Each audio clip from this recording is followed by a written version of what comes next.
All right, you got it. All right, Shalom. Shalom. It's the GMS New Orleans camp.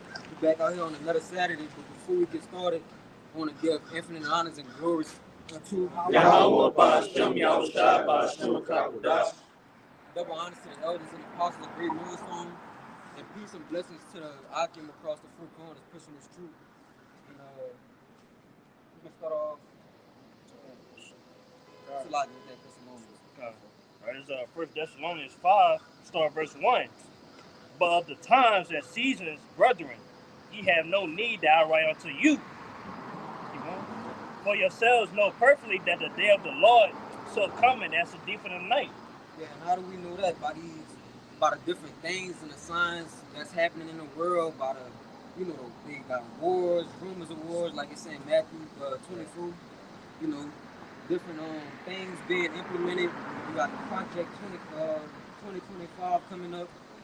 Different things that's just going to push these prophecies, and from there, everything else is going to trickle down, and this is going to get heavier and heavier. But you can keep going. All right, it's also saying, that Lord going to come in different night. It's going to come when people least expect it. You know what I'm saying? But everybody else, like everything's going on, they partying. You know what I'm saying? They trying to shut up. They try to prosper in this world, but not knowing this world is crumbling. Little by little, man. Verse pass away, yeah. Verse 3, for when they shall say peace and safety, this sudden destruction coming upon them, as they travail upon a woman with child, and they shall not escape. It said, for when they shall say peace and safety, this sudden destruction coming upon them, as they travail upon a woman with child, and they shall not escape. Yeah, it says when they shall say peace and safety, sudden destruction cometh upon them. And that's just like these people out here, because everybody bullshit, bro. There ain't nobody out here paying attention to nothing that's going on except for the men of the Lord. Everybody just doing whatever they want to do, partying, bullshitting, giving in a marriage like it says. Nobody's paying attention to what's going on and taking heed. And they even putting it in these movies, and we just watched one, what is foreshadowing, the things that come.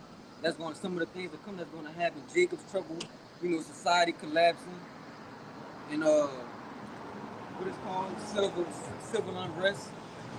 All those things, and they foreshadowing. Nobody pays attention to it.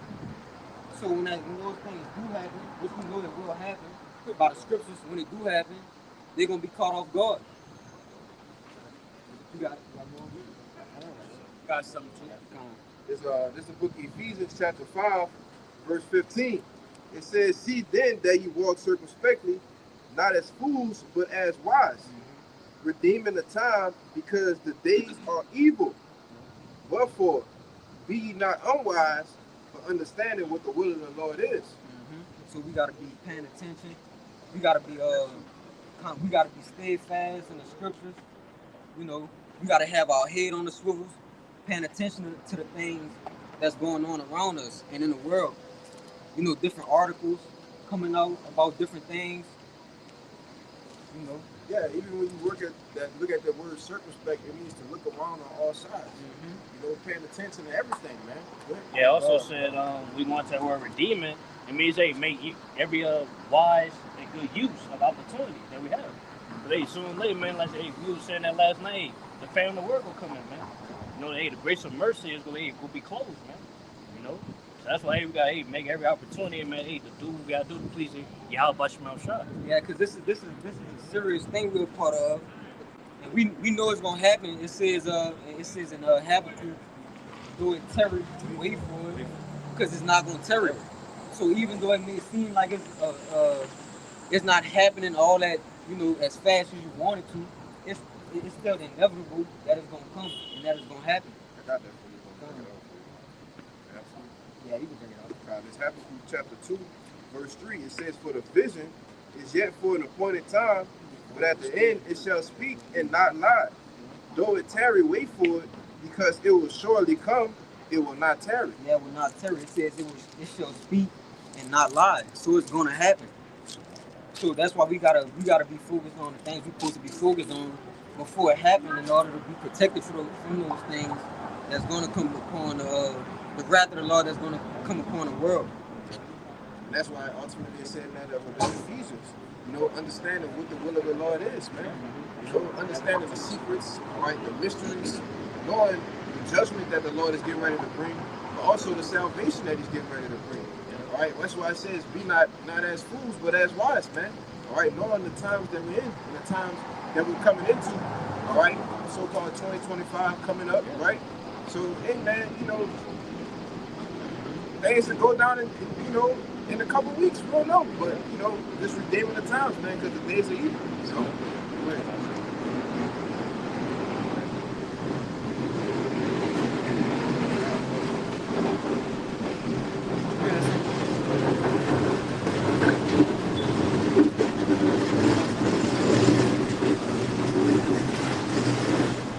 Yeah, you mentioned it earlier. It's the book of St. Luke, chapter 17, and verse 26, and it reads, and as it is written, and as it was in the days of Noah, so shall it be also in the days of the Son of Man. They did eat, they drank, they married wives, they were given in marriage until the day that Noah entered the ark, and the flood came and destroyed them all. So the same things they was doing back then, and those same people, they're the same people doing the same things now today. Marrying, giving in a marriage. What it says again, brother? Read it again. It said, they did eat, they drank, they married wives, they were given in marriage until the day that Noah entered into the ark, and the flood came and destroyed them all. Yeah, everything was doing what they supposed to be doing. Everything doing everything but watching. You got more? Yeah. Come on, go ahead. Verse 28, it reads, likewise also as it was in the days of Lot, they did eat, they drank, they bought, they sold, they planted, they builded. But the same day that Lot went out of Sodom, it rained fire and brimstone from the heaven and destroyed them all. Because it was too late by then. Because nobody wanted to do what they were supposed to do when they had the time to. Just like these people out here, they see, man, it's countless of people who see the men of the Lord on all these corners around the world, these different states, these popular what is called? Cities? Yeah, but in the cities where a lot of people pass by doing shit like that, high traffic areas, and they just pass up the men of the Lord, and nobody don't think twice about it. Yes, they're all social media as well, like YouTube. Yep. That's the main platform. And also Instagram, Twitter, TikTok. It's all over. And everybody just ignore it. So they're going to get caught up in that fire in the Lord's wrath, just like they did back then. Ignorance is unbelief. That's why I tell you, don't let the incredulity trouble you, right? Because it's just unbelief. That's why they ignore shit. You know, it's just to wag the hand at, right? Go ahead. Let me get that first. This is 2 Peter chapter 3, verse 10. It says, but the day of the Lord will come as a thief in the night, in which the heavens shall pass away with a great noise, and the elements shall melt with fervent heat. You know, backing up that brother, which he with the whole situation with Lot. You know, the elements was melted with fervent heat. That's still historical facts. All right, over there in Sodom and Gomorrah. All right, in those other cities, to show these sulfur balls. All right, that was literally rained down from the heavens, man. You know, it says the earth also and the works that are therein shall be burned up. Seeing then that all these things shall be dissolved, what manner of persons are ye to be in all holy conversation and godliness? Yeah, so what manner of person are we to be, knowing these things are going to happen, knowing, you know, the world about to be destroyed with fire, knowing Jacob's trouble is coming, and all these different things. So what mindset should we be in? I might get that word conversation for you. Come. That's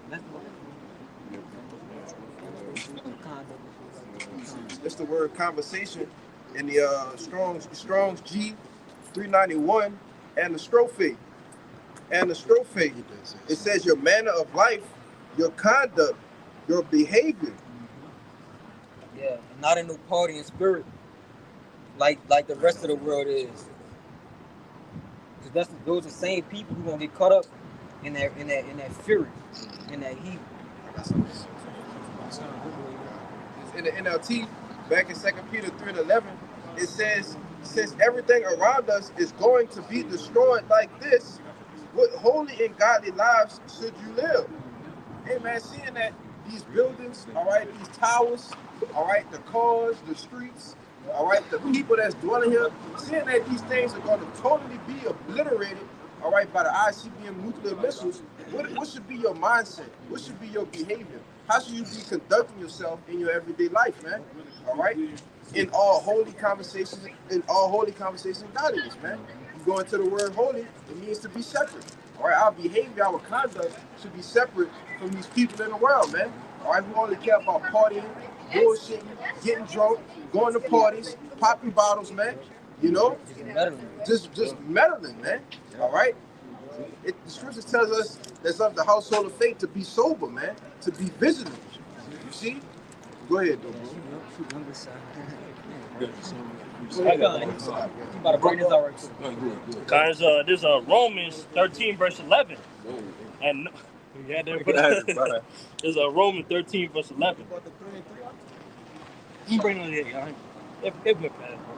It's Romans 13 verse 11, and that knowing the time that it is now high time to awake out of sleep, for now is our salvation nearer than we believe.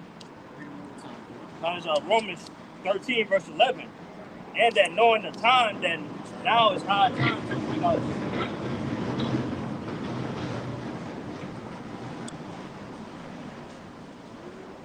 And that knowing the time that it is now high time to awake out of sleep, for now is our salvation nearer than what we believe.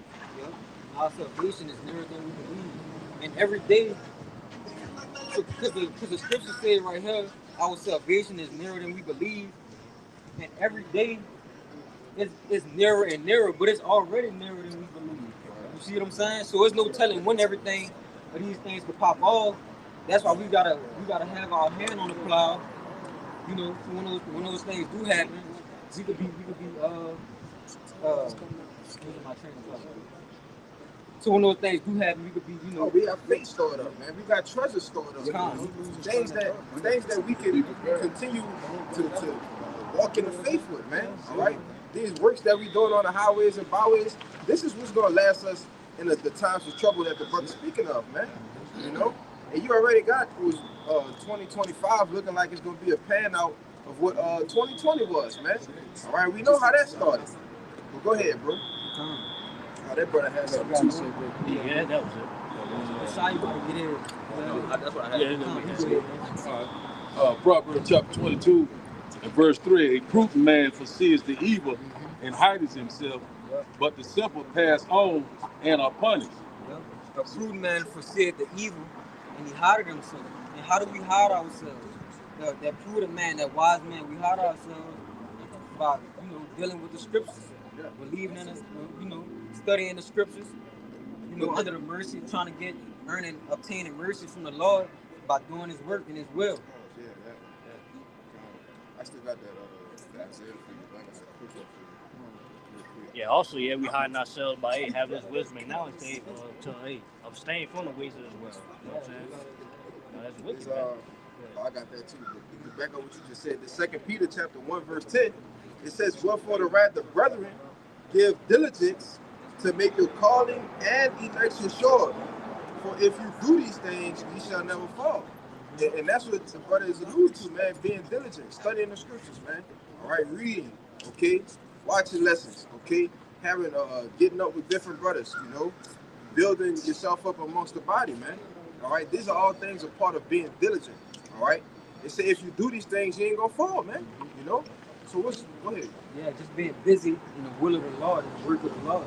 And that's pretty much it. Everything else after that is gonna handle itself. So, you know, we gonna be protected. But you had more, bro. You can read that again, brother. That last part. You got all of it. Y'all got all that? Go back to it. Don't worry about it. You can bring it up. It's the book of Isaiah, chapter 33, verse 6. It says, and wisdom and knowledge shall be the stability of thy times. Wisdom and knowledge gonna be the stability of our times. And get that word stability right there. Right. The word stability is immuna. Immuna. It says firmness, fidelity. And fidelity, which we know that word fidelity goes in the faith. I got you. This the word fidelity in the online etymology. Etymology, it says faithfulness, devotion, adherence, trustiness, faithful, true, sincere, from fides, which means faith, to trust, confide, or persuade. Yeah, and it says, and that wisdom and knowledge shall be the stability of thy tongue. So that wisdom and knowledge is what is going to be that foundation of what our faith, which is going to keep us stable. Because it says the word of the Lord is a strong tower. The righteous run into it and are safe. Yeah. So that's going to be a strong foundation, that wisdom and knowledge that we have. Hey, but not only that, you're actually going to know what's going on. When the shit starts to pop off, people are losing their minds. All right, you seeing heads going down the street. The wisdom and knowledge is what's going to actually keep us stable. It's actually going to keep us stable. Why? Because we know the word of the Lord is being done, man. What's the rest of that precept? It say what? It's the treasure of his salvation. And the treasure is what? Precious. Right? That's the preciousness of his salvation, man. That wisdom and knowledge. Salvation also goes into your faith. You know what I'm saying? So what you believe in. That's how you say. Your faith and work goes hand in hand. Yep, I read it again. It says, and wisdom and knowledge shall be the stability of thy times, and strength of salvation. The fear of Yahweh is his treasure. The fear of the Lord is his treasure. And that's why we're doing these things, you know, in order to obtain that mercy through that, you know, us having fear in the Lord. So in that day, we could be, you know, we could be protected, you know, from the same troubles and perils that's going to be happening all around us. Yeah. Hey man, what they say in Psalms the 91st chapter, man. That right here. Oh, beautiful. Bring it out, brother. Psalm chapter 91 and verse 1. And he that dwelleth in the secret place of the Most High shall abide under the shadow of the Almighty. Yeah, how do you dwell in the Lord's secret place, man? All right, by it being here in the sanctuary amongst the other men of the hopeful elect, man, who ought to be the elect. You see, that's the secret place of the Most High. You know, the elect of the, what do they say, the chosen of the chosen, man. You know, Israel chosen, but the elect is chosen out of Israel, man. You know, go ahead, bro. I want to say too, it ain't about being in the sanctuary, it's about staying in the sanctuary. You know what I'm saying? Because according to Matthew 24, he that do it to the end, the same shall be saved. We're going to tell where to do it means to remain. So it's all about remaining in the sanctuary. You ought to be protected in those times. Psalm 91 and verse 2 says, I will say of the Lord, he is my refuge and my fortress, my power, in him will I trust. Verse 3 said, surely he shall deliver thee from the snares of the fowler and from the noosing pestilence. Yeah, so we gotta have that faith and that trust in the Lord that he is gonna be with us in those times. Cause it's one thing to say it, and you know it's not really happening yet, but it's a whole nother thing when those you seeing bodies drop right in front of you, and you got all different kind of things going on. It's another thing to have that, you know, that mentality when those things is right in front of you and it's happening at that time, happening during that time. You got more? Yeah, that's more. Verse 4 says, he shall cover thee with his feathers, and under his wing shall thou trust. His truth shall be thy shield and buckler. Verse 5 said, thou shalt not be afraid for the terror by night, said, nor for the arrows that flies by day. Verse 6 said, nor from the pestilence that walketh in darkness, nor from the destruction that wasteth at noonday. Verse 7 said, 1,000 shall fall at thy side, and 10,000 at thy right hand, but it shall not come nigh thee. You want to speak about it? Con, you read that last verse one more time, bro? All right, verse 7 again, it says, Psalm chapter 91 and verse 7 said, 1,000 shall fall at thy side, and 10,000 at thy right hand, but it shall not come nigh thee. Yeah, it should not come nigh thee. So those things are not going to trust the men of the Lord and the men who've been plowing and putting that work in, you know, from when they, whenever they woke up or whatever, all the way to those times. Not stopping, being fervent, being steadfast. Those are the men that's gonna have that protection from the Lord. Yeah, how we gonna be protected, man? By those chariots, man. But that's represent that feather. They go, that we could be coupled with. You know what I'm saying? And the angels, man, because they, like Scripture said, I think also said so. Man, we ain't long to have each angel around his elect men. That's right. That time, man, to protect us. Intervention don't take place, on that time. Because the Lord's gonna help us in ways that we don't know how. So we live in some very special times. We see in the prophecy constantly speaking loud.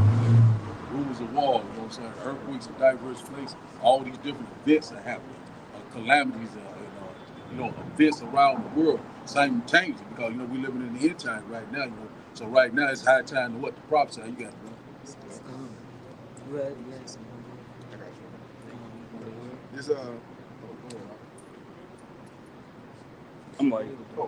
This Psalms 57 verse 1, in the back of that point the brother Kabal made, it says, be merciful unto me, O Yahweh, be merciful unto me, for my soul trusted in thee. Yea, in the shadow of thy wings will I make my refuge until these calamities be overpassed. And that's exactly what we're going to do. We're going to trust in Yahweh Bashim Yahushua. All right? As the wickedness and the things that's going on the left-hand side that the Lord is getting ready to bring, the plagues, the pestilence, all right, these calamities upon the earth, he's going to ultimately increase what? On the right-hand side, man. All right? Doing miracles, all right? Man, you don't know what kind of situations and things that the Lord is getting ready to make a way for us to escape out of, man. They tell you that in Isaiah 59 and 19. So our faith gonna be increased. Yeah. Because you gotta think about it. It's a balance. Because when those things happen, those terrible things, bro, we ain't gonna have the same amount of faith that we have now. Yeah, it's gonna be on a higher. It's gonna be on a whole nother higher level. But we just gotta believe that we under the mercy of the Lord, and the Lord gonna protect us. If you could get Sirach 2 and 10. Get him next. Well, it says whoever trusts.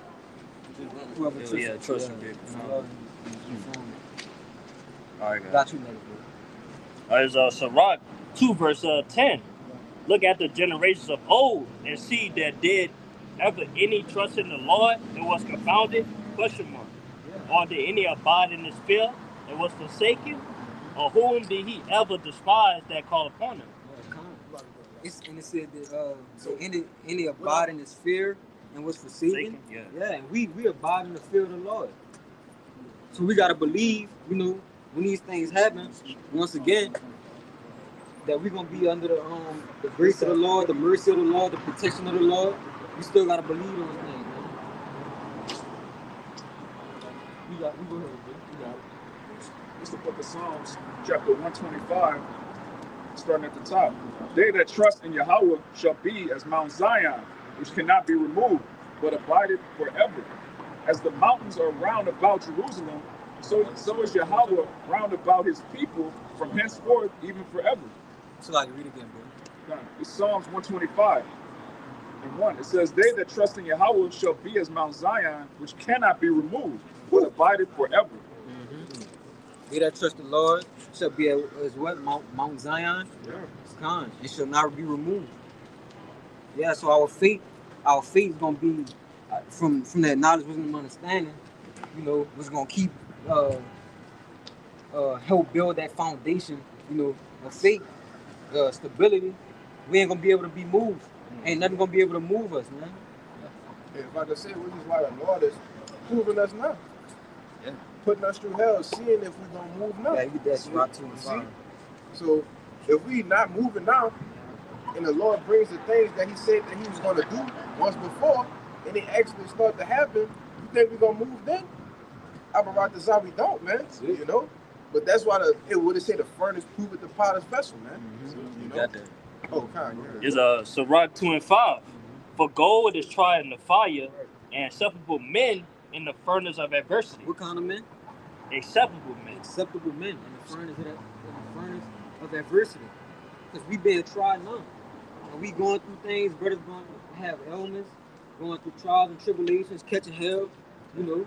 But guess what? Still keep their faith in the Lord. That's what keeps us going in this thing, bro.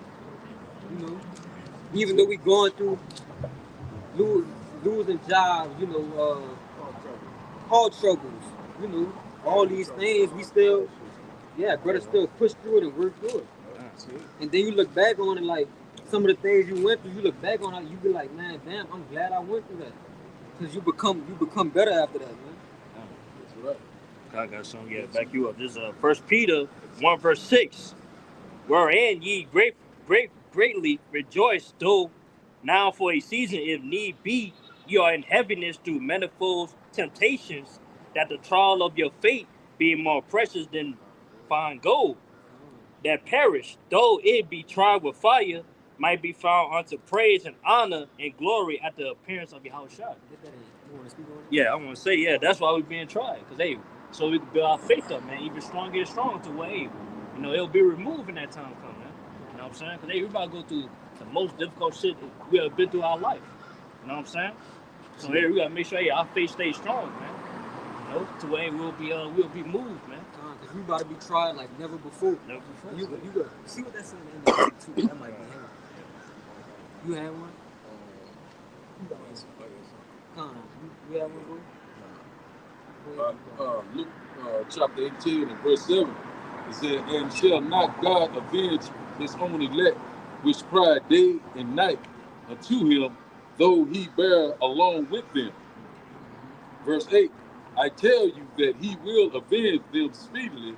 Nevertheless, when the Son of Man cometh, shall he find faith on the earth? Come. He gonna find faith upon the earth. And he gonna avenge us. And that's what we believe, and that's another thing that keeps us going, bro. We got the hope of salvation. You know. We know the Lord coming back, you know, to rescue us from this wicked ass place and for us to reign under him for eternity, for the rest of eternity. See, that was a question. Right? Yeah. Let me read again, verse 8. Luke chapter 18 and verse 8 again, it says, I tell you that he will avenge them speedily. Nevertheless, when the Son of Man cometh, shall he find faith on the earth? Yeah, it asks the question. When Yahweh shall make his return, shall he find faith on the earth?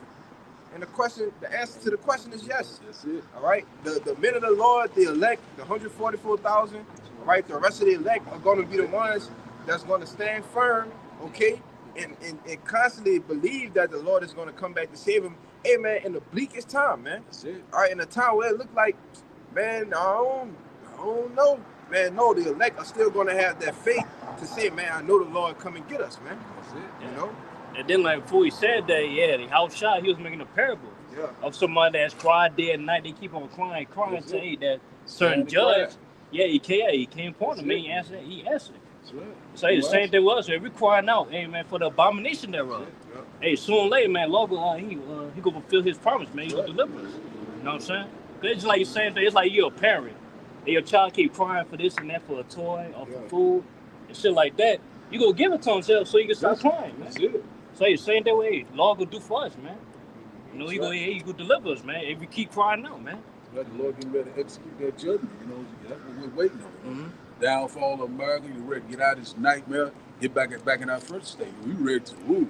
Not ready to rule. You're getting ready to die. You got it. I like that. I got something for you. All right, Kyle. This second address 8 and 33. Because backing up the point, you know, and what I've constantly been harping on is those that are doing what? Doing the works, all right, laying up in good treasures, all right, are going to be the ones that are safe and protected in these times. Second address 8 and 33, it says, for the just, which have many good works, laid up with thee.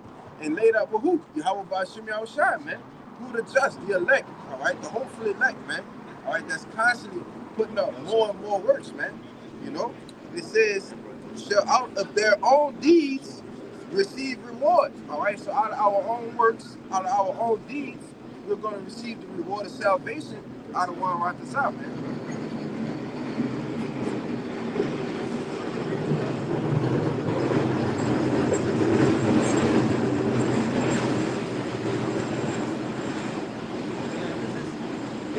sides of that coin too. Yeah. Because the people, you know, these wicked ass people, these 2/3 and shit like that, they still got a reward coming, bro. They still got a reward. They got to reap. Just so. On the other hand, you got the men of the Lord who gonna reap that, you know, that good reward. There's still a reward at the end of the day because it's consequences for whatever works you have, either good or bad. So you got bad, you know, you got wicked deeds, you gonna get the bad consequences. Yep. And it's vice versa. It's the same thing on the other side. You put up those good works, you get good. You reap good consequences. You want to say something Real quick. It's Revelation 22:12. This Yahweh Shai speaking. It says, "And behold, I come quickly, and my reward is with me, to give every man according to his work shall be." To give every man according to what? According to his work. According to his work. Come on.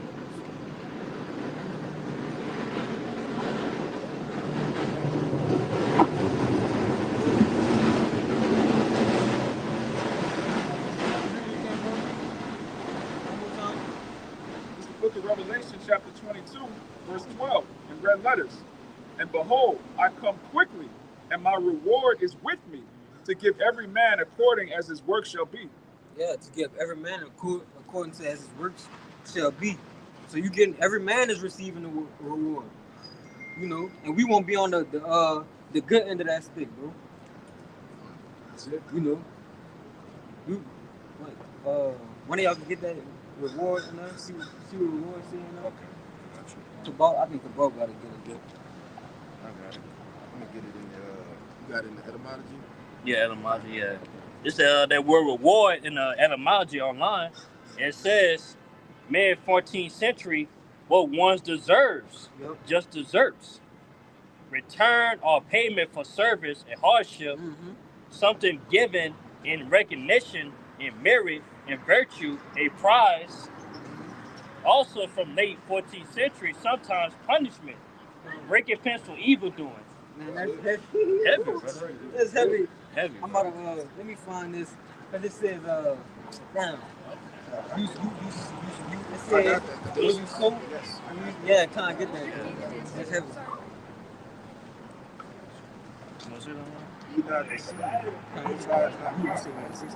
No, that was it. Yeah, that's plain right there, man. That's what reward means, that you get what you deserve. Right? Hey, man, recompense for evil doing, or hey, recompense for righteous doing. You know what I'm saying? Was a law would, hey man, we'll get that recompense of righteous, man. You got the righteous reward, that blessing.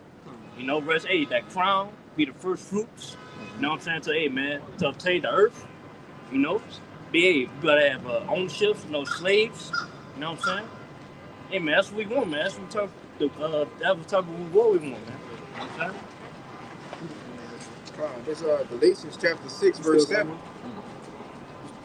You got one? No, you go ahead. It says, "Be not deceived, the Most High is not mocked. For whatsoever a man soweth, that shall he also reap." Yep. Red line. EQ1. Verse 8, it says, "For he that soweth to his flesh shall of the flesh reap corruption." All right, sowing into the things of this world, man. It says, "But he that soweth to the Spirit shall of the Spirit reap life everlasting." Yep. So we want to sow into the Spirit, so we can receive that, you know, that good reward, and not that punishment, that harsh judgment. Yeah. Them crowns, man. That's what we want. We want them crowns, man. All right, the ones Yahweh Shai is going to personally put on each brother head, man. All right, that's what we want. Go ahead. Yeah, like hey, brothers kind of said last week, hey, attain power first, man. Yes. If we get power, everything else will come follow, man. Yeah, that what's that one that brother Amawad like? What it is, Amawad? Exousia? Exousia. Yes. Exousia, man.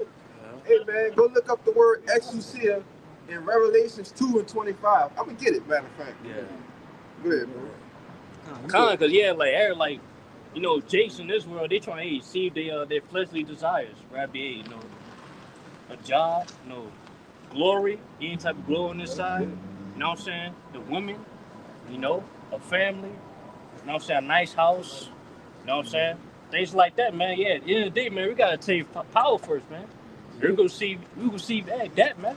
A hundredfold. A hundredfold, man. Even better. It's gonna be even better, man.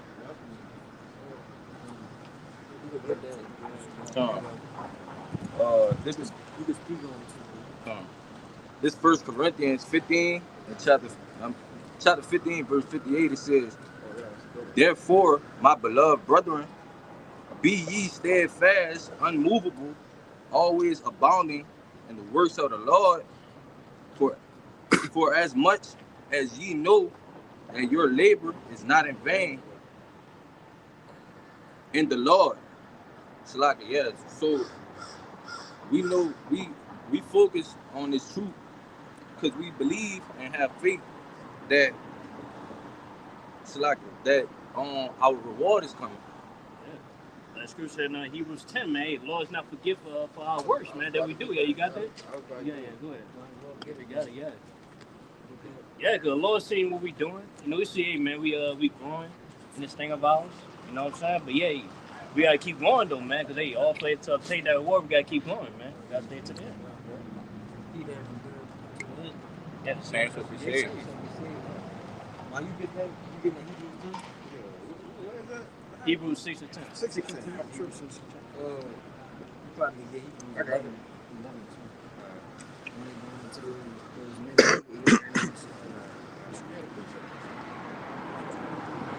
This Hebrews 6 and 10, it says, "For our power is not unrighteous to forget your work and labor of love, which ye have shewed toward his name, that ye have ministered to the saints and do minister. Yep. And we desire that every one of you do shew the same diligence to the full assurance of hope until the end."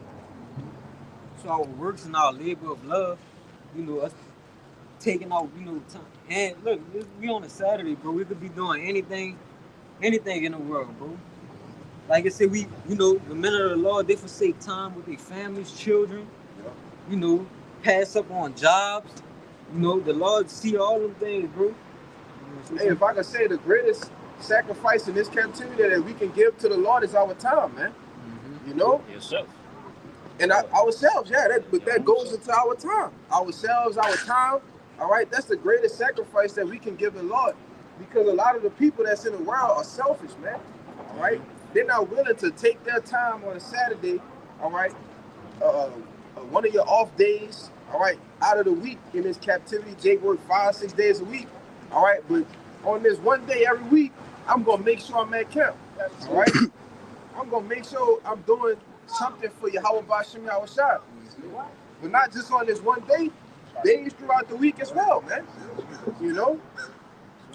Despite not, you know, always feeling like it, or despite, you know, whatever trials and tribulations you're going through, you know, we still do those things, and the law is not unrighteous to forget, you know, those, us putting that effort in. Yeah. Our labor not in vain. Yep. Basically, if you ain't seeking the Lord, you're seeking death. Yeah. Plain and simple. You know? So it is. You want to get, you got something? I got something. Go just real quick, this is the book of Romans, chapter 12, verse 1. Yes, I beseech you, therefore, brethren. You got that? I knew he was going there, brother. Romans 12 and 1. I beseech you, therefore, brethren, by the mercies of Yahweh, that ye present your bodies a living sacrifice, holy, acceptable unto Yahweh, which is your reasonable service. Yep. And that's our reasonable service. You could get Ecclesiastes 12. Hey, it said, I beseech you. I beseech you. I beseech you, brother. Like, this is. I bet Yeah. it's big. You got it. Okay, You yeah. got that Ecclesiastes 12. Yeah. Sorry, And get that word, do it in the online etymology. One of them has. Go ahead with yours, bro. That's all right. If just piggyback off the point y'all made about come up close. Speak on too. It was just piggyback on what y'all said about us getting a reward for our service. I think y'all left a little bit on that bone of that Galatians 6. This is verse 9 right here. And let us not be weary in doing well, for in due season we shall reap if we faint not. So that goes into, longer we continue to come out here to do the thing that we're supposed to do, to give our service to the Lord, we're going to be able to reap those treasures that we set up in heaven. That said due season, the perfect moment, right on time. We're gonna reap if we faint not, man. And that's the big part about it, you know, to not faint, you know. But go ahead, bro. You got it. You have one too, right? Book of Matthew, chapter 6, verse 33, and it reads, "But seek ye the first the kingdom of the Most High, and His righteousness, and all these things shall be added to you." So this is what we do: seeking the Lord, seeking the heavenly things, and not worry about jobs, careers, fame, status. The Lord says, "Seek ye the kingdom first, and all things shall be added to you." Like I said earlier, that just backs up the point. Hey, obtain power first, everything else go follow. You know what I'm saying? Hey, you can read that one more time. I'm alive. It's back in Romans chapter 12, verse 1. "I beseech you, therefore, brethren, by the mercies of Yahweh, that ye present your bodies a living sacrifice, holy, acceptable unto Yahweh, which is your reasonable service." Yep. And that's our reasonable service. Now get that. Read that 12. This is Ecclesiastes in the Bible, chapter 12, verse 13. It says, "Let us hear the conclusion of the whole matter. Fear God and keep His commandments, for this is the whole duty of man." Yeah, and that's the conclusion of the matter. Now get that word. Read that word duty. What the word duty says. This is the word duty. In the online etymology, it says Obligatory service. And that's the point I wanted to. Yeah. That's the point I wanted to make, though. It's our obligatory service, you know, being as us being Israelites, you know, and furthermore being men of the Lord, to do the will of the Lord and to do that work. We obligated as being, you know, Israelites to do that. We owe everything. We owe our lives. They got more too. We owe our lives. We owe everything. They got more than that? Yeah. Oh, yeah. Yeah, that brother. Yeah, he got it. It's the word obligation in the online etymology. It says a binding pledge, a commitment to fulfill a promise or meet the conditions of a bargain. Come on, brother. Yeah. And me. You said it was an obligation. Yep. Hey, man, this is a commitment to fulfill a promise, man. All right, we got an end to meet, and the Lord got an end that He gonna meet. All right, but the point of the matter is to fulfill it, man. We know the Lord gonna do His part. You know, and it says to meet conditions. Yeah, to meet the conditions of a bargain. And what's that bargain, bro? Because what do we get? What do we get out of putting our blood, sweat, and tears into the work of the Lord? A crown. At the end of the day, you know. So we have one. You got one. You go ahead. It's 2nd Esdras, chapter 2, verse 35. "Be ready to the reward of the kingdom, for the everlasting light shall shine upon you forevermore. Flee the shadow of this world, receive the joyfulness of your glory. I testify my Savior openly." Right? So there's an everlasting crown that's going to be, when you read down in this chapter, I'm going to just jump down real quick. It says, verse 42, "I, Ezra, saw upon the Mount Zion a great people whom I could not number, and they all praised Yahweh with songs, and in the midst of them there was a young man of a high stature, taller than all the rest, Yahweh, and upon every one of their heads he set crowns, and was more exalted, which I marveled at greatly." So you got a reward of being crowned by Yahweh personally, man. That's when you endure, you present your body as a living sacrifice, and you endure all the way to the end. There's a crown. You're gonna be crowned by the first and greatest spirit ever created. And that's the end of that righteous bargain. Yeah. That's it. Yep. That's the end of the obligation, man. That's it. All right. Hebrews chapter 10 and verse 36 said, For ye have need of patience, that afterward ye have done the will of Yahweh by Shem Yahushua, ye might receive the promise." So it takes that train pass.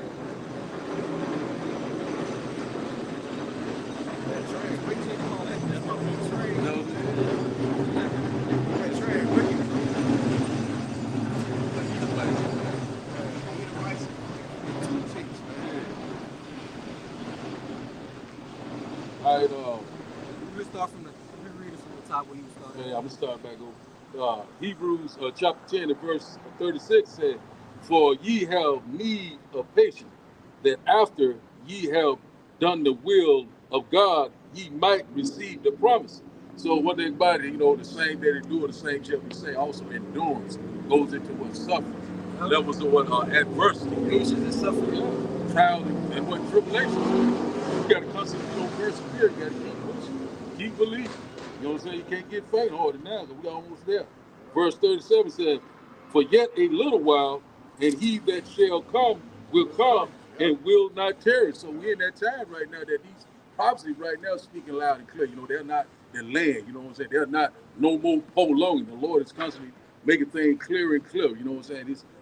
It's obvious right now that we're living in end time. When you go to Matthew chapter 24, give you that guideline. The Lord told you, say, hey, we're gonna have rumors of war, earthquakes in diverse places, all sorts of different calamities and catastrophes all across the world. That's what's happening right now. It's not tyranny anymore. We're constantly rejoicing. That's why it's high time. We got to keep on pushing. We got to keep believing.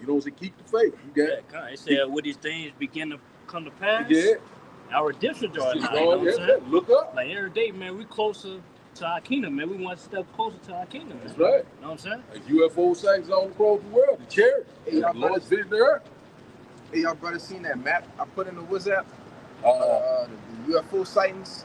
Oh yeah, I think I did. Yeah, I put a map in the chat. Wait, before you, because I think I did see it. Did it have like majority of it activity like in the United States? That's what it was, right? Yeah, Con. Yeah, majority of the UFO sightings. When you look at the map of the United States, all right, Babylon the Great, the whole map damn near look red. Heavily active. You look at the different continents, the Asias, Africas, all right. They had it was a lot. It was a good bit of red in South America too, But when you looked at places like Asia, Europe, Africa, you still look like you can see the map clearly, but the difference was drastic, man. I'm talking about the whole map damn near looked red, all right, which is symbolic for the so-called UFOs, which are the chariots of the Lord. But when you looked at the other maps for the other continents, it was like very minimal. That's the spirit too, bro. Because we know that main deliverance is gonna take place here in America. That's right. So of course, all those chariot sightings will be predominantly over the U.S. in the U.S.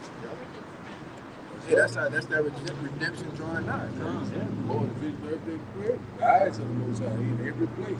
Only the good and the evil. That's what we're seeing right now, left and right. New Jersey, keep telling you about these drone sites, but we know them as what they ignorant call UFO, UAP. But we know them as the chariot of the Most High, the eyes of the Most High.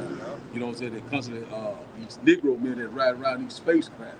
The Esau know what's coming. You know what I'm saying? You got it, brother. Just to back up what the brothers were saying, because this is Babylon the Great is the house of the thief, right? And the chariots are entering that house. This is the book of Zechariah, chapter 5, and I'll start at the top. It says, "Then I turned and lifted up my eyes and looked, and behold, a flying robe. And he said unto me, What seest thou? And I answered, I see a flying robe. The length thereof is 20 cubits, and the breadth thereof 10 cubits." So this is a giant so-called spaceship, right? It's not a UFO. It's not an unidentified flying object. It's identified in the Bible as the chariots. It says, "Then said he unto me, This is the curse. This is the curse that goeth forth over the face of the whole earth. For every one that stealeth shall be cut off, as on this side according to it, and every one that sweareth shall be cut off, as on that side according to it." That's the point right here. "I will bring it forth, said Yahweh, the Lord of hosts, and it shall enter into the house of the thief, and into the house of him that sweareth falsely by my name." And who does that? Who swears falsely by the name of the Lord? Who claims to be so-called God and Jesus? The so-called white man. This is his house. And it tells you in Isaiah, Yahushua is coming back in Basra and Edom, man. That's it. I do mean it. All you Edomites are about to be destroyed. That's it. Thus saith the Holy Scriptures. You got it. Yes, sir. It's Colossians chapter 3, verse 1.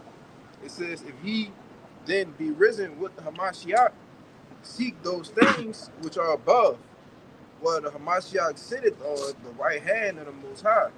And that's what we're doing. We seeking the things that are above, that are, what is saying, the 2 Corinthians 4, and 2 Corinthians 4 and 17. We, the things not seen. The old man perisheth, and we be renewed day by day. Right, our old man perisheth. Yeah, let me come out of here.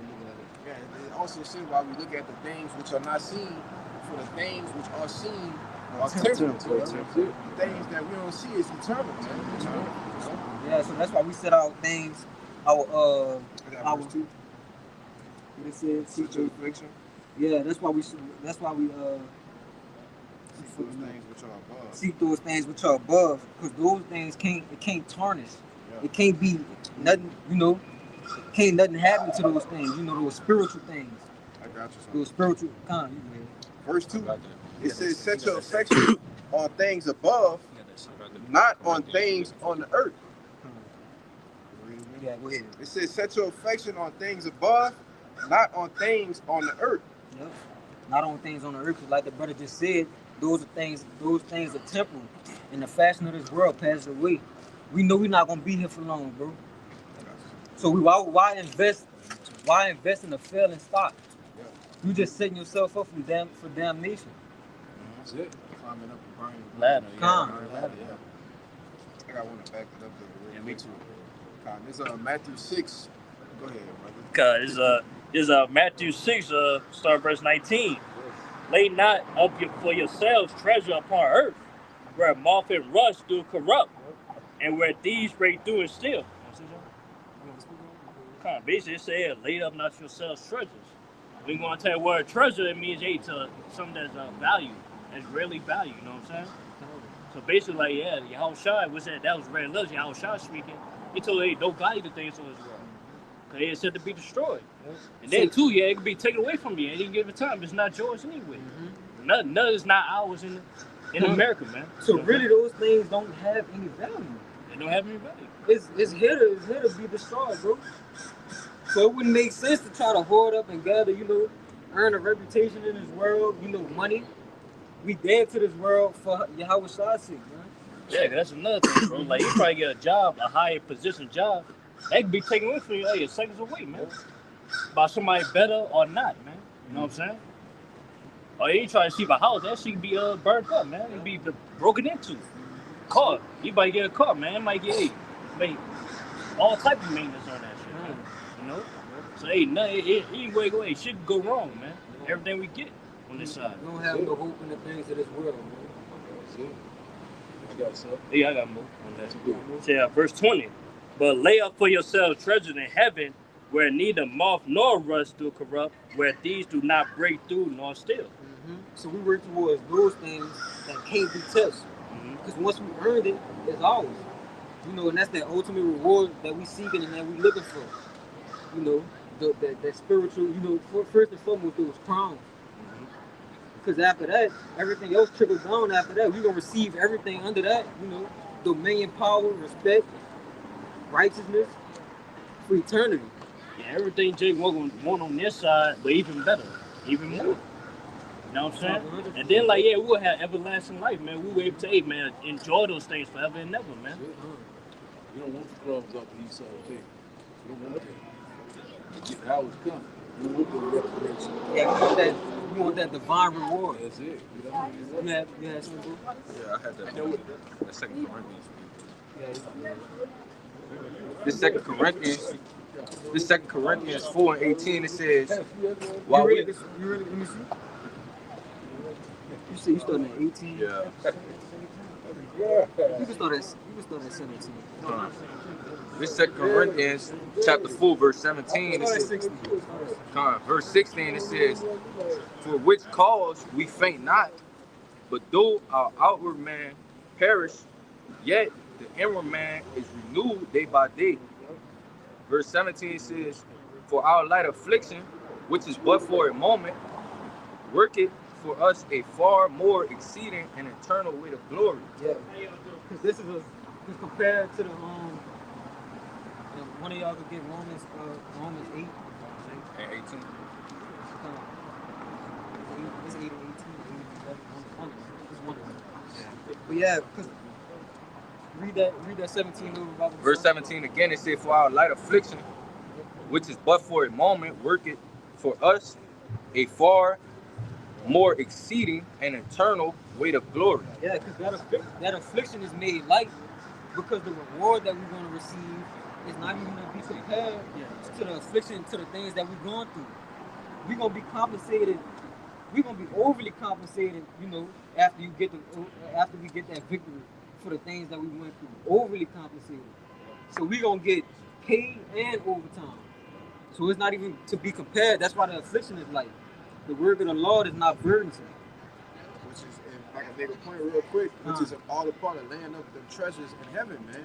Yeah. Right? Because like the brother said, we're going to get paid and overtime. All right? But us laying up those treasures now, putting in the stock in the kingdom of heaven now, all right? And when the kingdom of heaven comes, those who invested in it are going to get what? Back 100-fold, man. Mm-hmm. 10-fold, man. It's going to be a large return on that investment, man. Mm-hmm. It's going to be like, damn, we should have went through more than that. Yeah. This, like, hey, what the scriptures say about it, it's going to be way better than how the scriptures put it, man. It's going to blow our minds, literally. Yeah, because we only can... to the ground, bro. We only could think so, far out. Like, we never experienced, being in these, these bodies or whatever, right? In the discarnation, but being in having sovereignty, being at one with the Lord, and perfect righteousness, sovereign dominion over the whole planet Earth, man. Not having to taste death again, so we can only explain it so far, right now. But once we experience it, it's gonna be mind-boggling. Is Romans 8 verse 18. For I reckon that the sufferings of this present time are not worthy to be compared with the glory which shall be revealed in us. Yeah. So that glory is not even to be compared to the things we're going through, the sufferings we're going through. That's it. Deuteronomy chapter 30 and verse 7. It said, "And the Lord thy power will put all these curses upon thy enemies and on them that hate thee, which persecute thee." So that's what we slowly seeing. The Lord's putting these curses on the other nations. We know that these curses are going to be upon us when the Lord returns, but that's the vibration has changed. We see it right now. The one that was last is going to get ready to be first. The rules is being reversed. We just did. Yeah, like saying in Surah 25, that's a joy. That we want to see, man, see it downfall of our enemies, there man. You go, yeah. So that's where we at right now. You know what I'm saying? So we seeing the Lord is constantly doing the mighty work. We seeing right now these prophecies right now lining up like clockwork. We knowing that our salvation is at the door. You got it. Yeah, that brother on the comment board made a good point. He said we're no longer in the last days. We're in the final hours. Yeah, man, we're in the last seconds, man. Last seconds of time. The last seconds of time, the last seconds of Esau Edom rulership, man. All right, which is why it's more important than ever to hold fast. All right, which if I can bring this out, is Revelations 2:25. It says, "But that which ye have already, hold fast till I come.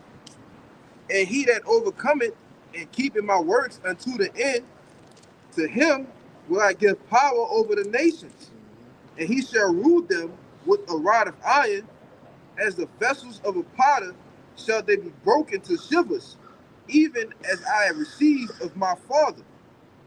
You want to speak on it? You want to break it down? Read it one more time, bro.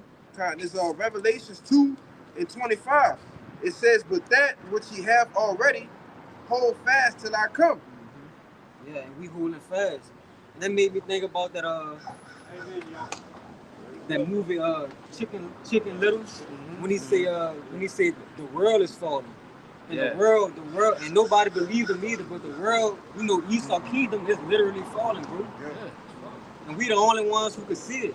So knowing that the world is falling, so so to speak, Esau's kingdom, we holding fast on our faith. Hey there, I was the Israelite corner guy. What? You got it. Yeah. I think you can fall for 2. It's verse 26. It says, and he that overcometh and keepeth my works until the end, to him will I give power over the nations. And it's that word power. It says a power, the power of choice. Right now, keep in mind this is what Yahushua said he's going to give us, man. Yeah. All right, he said he's going to give us power over the nations. All right, go ahead. Yeah, like I was saying, brother. Like I've been saying, y'all shot for the pillars on, man. Y'all shot for the pillars on, man. You feel me? Yeah. He about to break bread. About to break bread. You about to bless the God, son. Bless the God, son. New body, spiritual power, a little more challenge. You know what I'm saying? You get it all. Yeah. It says,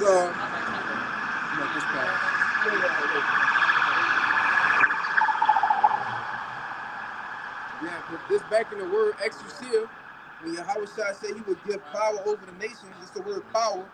All right, Strong's G 1849, exousia. It says the power of choice, liberty of doing as one pleases, physical and mental power, the ability or strength with which one is endued, which he either possesses or exercises. It says the power of authority, influence, and the right of privilege, the power of rule or government, the power of him whose will and commands must be submitted to by others and obeyed universally, authority over mankind. Hey, but that's the point, man. All right, that the power of him whose commands must be submitted to by others and obeyed, man. Power over mankind. This is the power that Yahushua is getting ready to give to us, man. Total divine dominion, bro. Come on, man. Which is why he said, hold fast that which thou hast, man. Hey, this is what's coming to us, brothers. This is why we have to hold fast to it. You make a point? Yeah. I want to tell you in Romans 8. Oh, y'all brought it out. Kind of slack. I'm just getting back. Y'all got it. It's Romans 8 verse 17. And if children, then heirs of the Most High, and joint heirs with Yahushua, if so be that we suffer with him, that we may be also glorified together. We're gonna be glorified.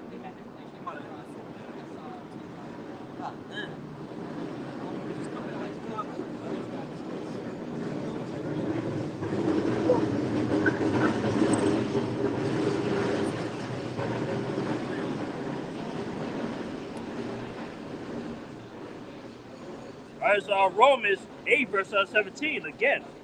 If children, then heirs of the Most High, and joint heirs with Yahushua, if so be that we suffer with him, that we may be also glorified together. We go through those sufferings for Yahushua, bro. I'm about to get this in Psalms 82 and 6. And you can read that one more time, brother. It's Romans 8 verse 17. Yep. And if children, then heirs, and heirs of the Most High, and joint heirs with Yahushua, if so be that we may suffer with him, that we may be also glorified together. Yeah, we're gonna be glorified together with him, because as it says in that Psalm 82, it's about to say in the Psalm 82. In Psalms 82 verse 6, it says, I have said ye are gods, yep, and all of you are children of the Most High. Mm-hmm. Yeah. Go ahead. Because we was as God, so when we get that, that reward, that's gonna come back around to us. We're gonna get that power and that dominion again. We're gonna be like as God, bro. Those same ones that was with Yahushua in the beginning. Yeah. You see, we're going back to the old days, man, but on a higher level, Yeah, we Yahushua's day one, Lord willing, if we did like, man. What Jake have his day one with him. That was went through the trenches with. You know what I'm saying? He go bless that, man. Once he made it to to a higher stature, man. We got a different kind of love from day ones. That's the ones when you make it. That's the ones you put on right. You put them on with you. Y'all got when you make it, they make it, man. Yeah, you make it, they make it. Yeah, that's it. And when we make it, hey man, Yahushua gonna be there to say, hey, your partner died, man. how you say job? How you say job in Hebrew? Right? Oh, he just gonna say tawab, man. Yeah, to up. Good. You know, See? Job well done. job well done. You gonna drink that new wine, man. Your power by Yeah, we gonna drink that new wine, man. Yes. There you say, there you always talk about, man. Hey, man, it's gonna be up from them, man. It's gonna be time to crack heads. Yeah. All right. Then you can go to you know, have your families, whatever, you know, the woman, everything gonna come with it, man. With that power that he gonna give us over the nations, man. Yeah, man. Every day and night, man, it's gonna be a party, man. Yes. It's like a party, man. And that power was that's everything. Yeah. No, Must be submitted to. Yeah, I got that.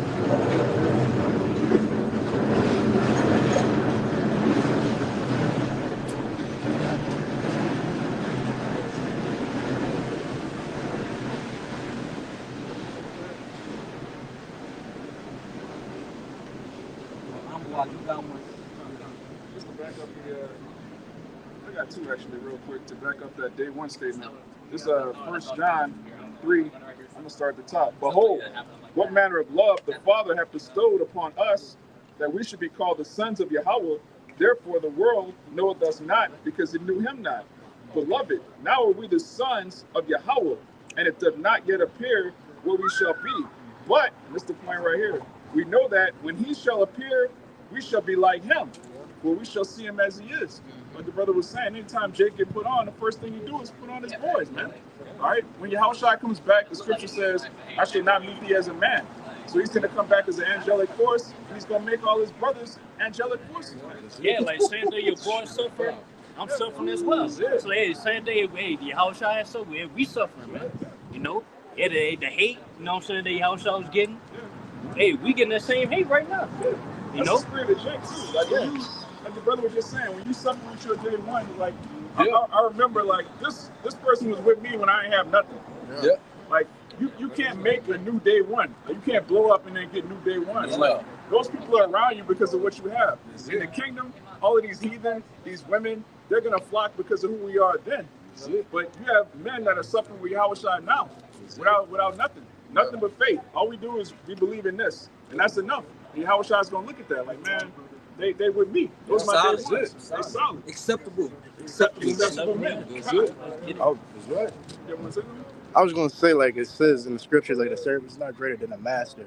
So it's the same thing that Yahushua suffered, we got to suffer too. So you shall live godly, you shall suffer persecution. You're going to go do the same road. You got to pick up that cross. You got to keep pushing that straight gate. You get that same reward too. You're going to get that same reward. That's it. You got to keep going. I got something. That's right. It's Matthew 19, verse 27. Then answered Peter and said unto him, Behold, we have forsaken all and followed thee. And what shall we have therefore? So that's a question mark that Peter asked, hey, Yahushua, man. And we forsook everything what we did. What we gonna get for this? What we gonna get? And we gonna, you know what I'm saying? We forsook all, man. We forsook everything we work, you know, our occupation that we did in the world. Yeah. What we gonna get, man? We hated everything else. We loved everything else best. Yeah. So, you know, families, you know, brothers put all kind of things in their life on the back burner for the Lord, bro. You know? Con, as Yahushua said. And Yahushua said unto them, This what we gonna get. Con, verily I say unto you, that ye which have followed me in the regeneration, when the Son of Man shall sit on the throne of his glory, ye shall also sit upon 12 thrones, judging the 12 tribes of Israel. It say that those that follow me in the regeneration, was that back to the we were just saying that they won. So they, man, said past lives and past lives, man. You know, we following Yahushua, yeah. We the same men today, Lord willing.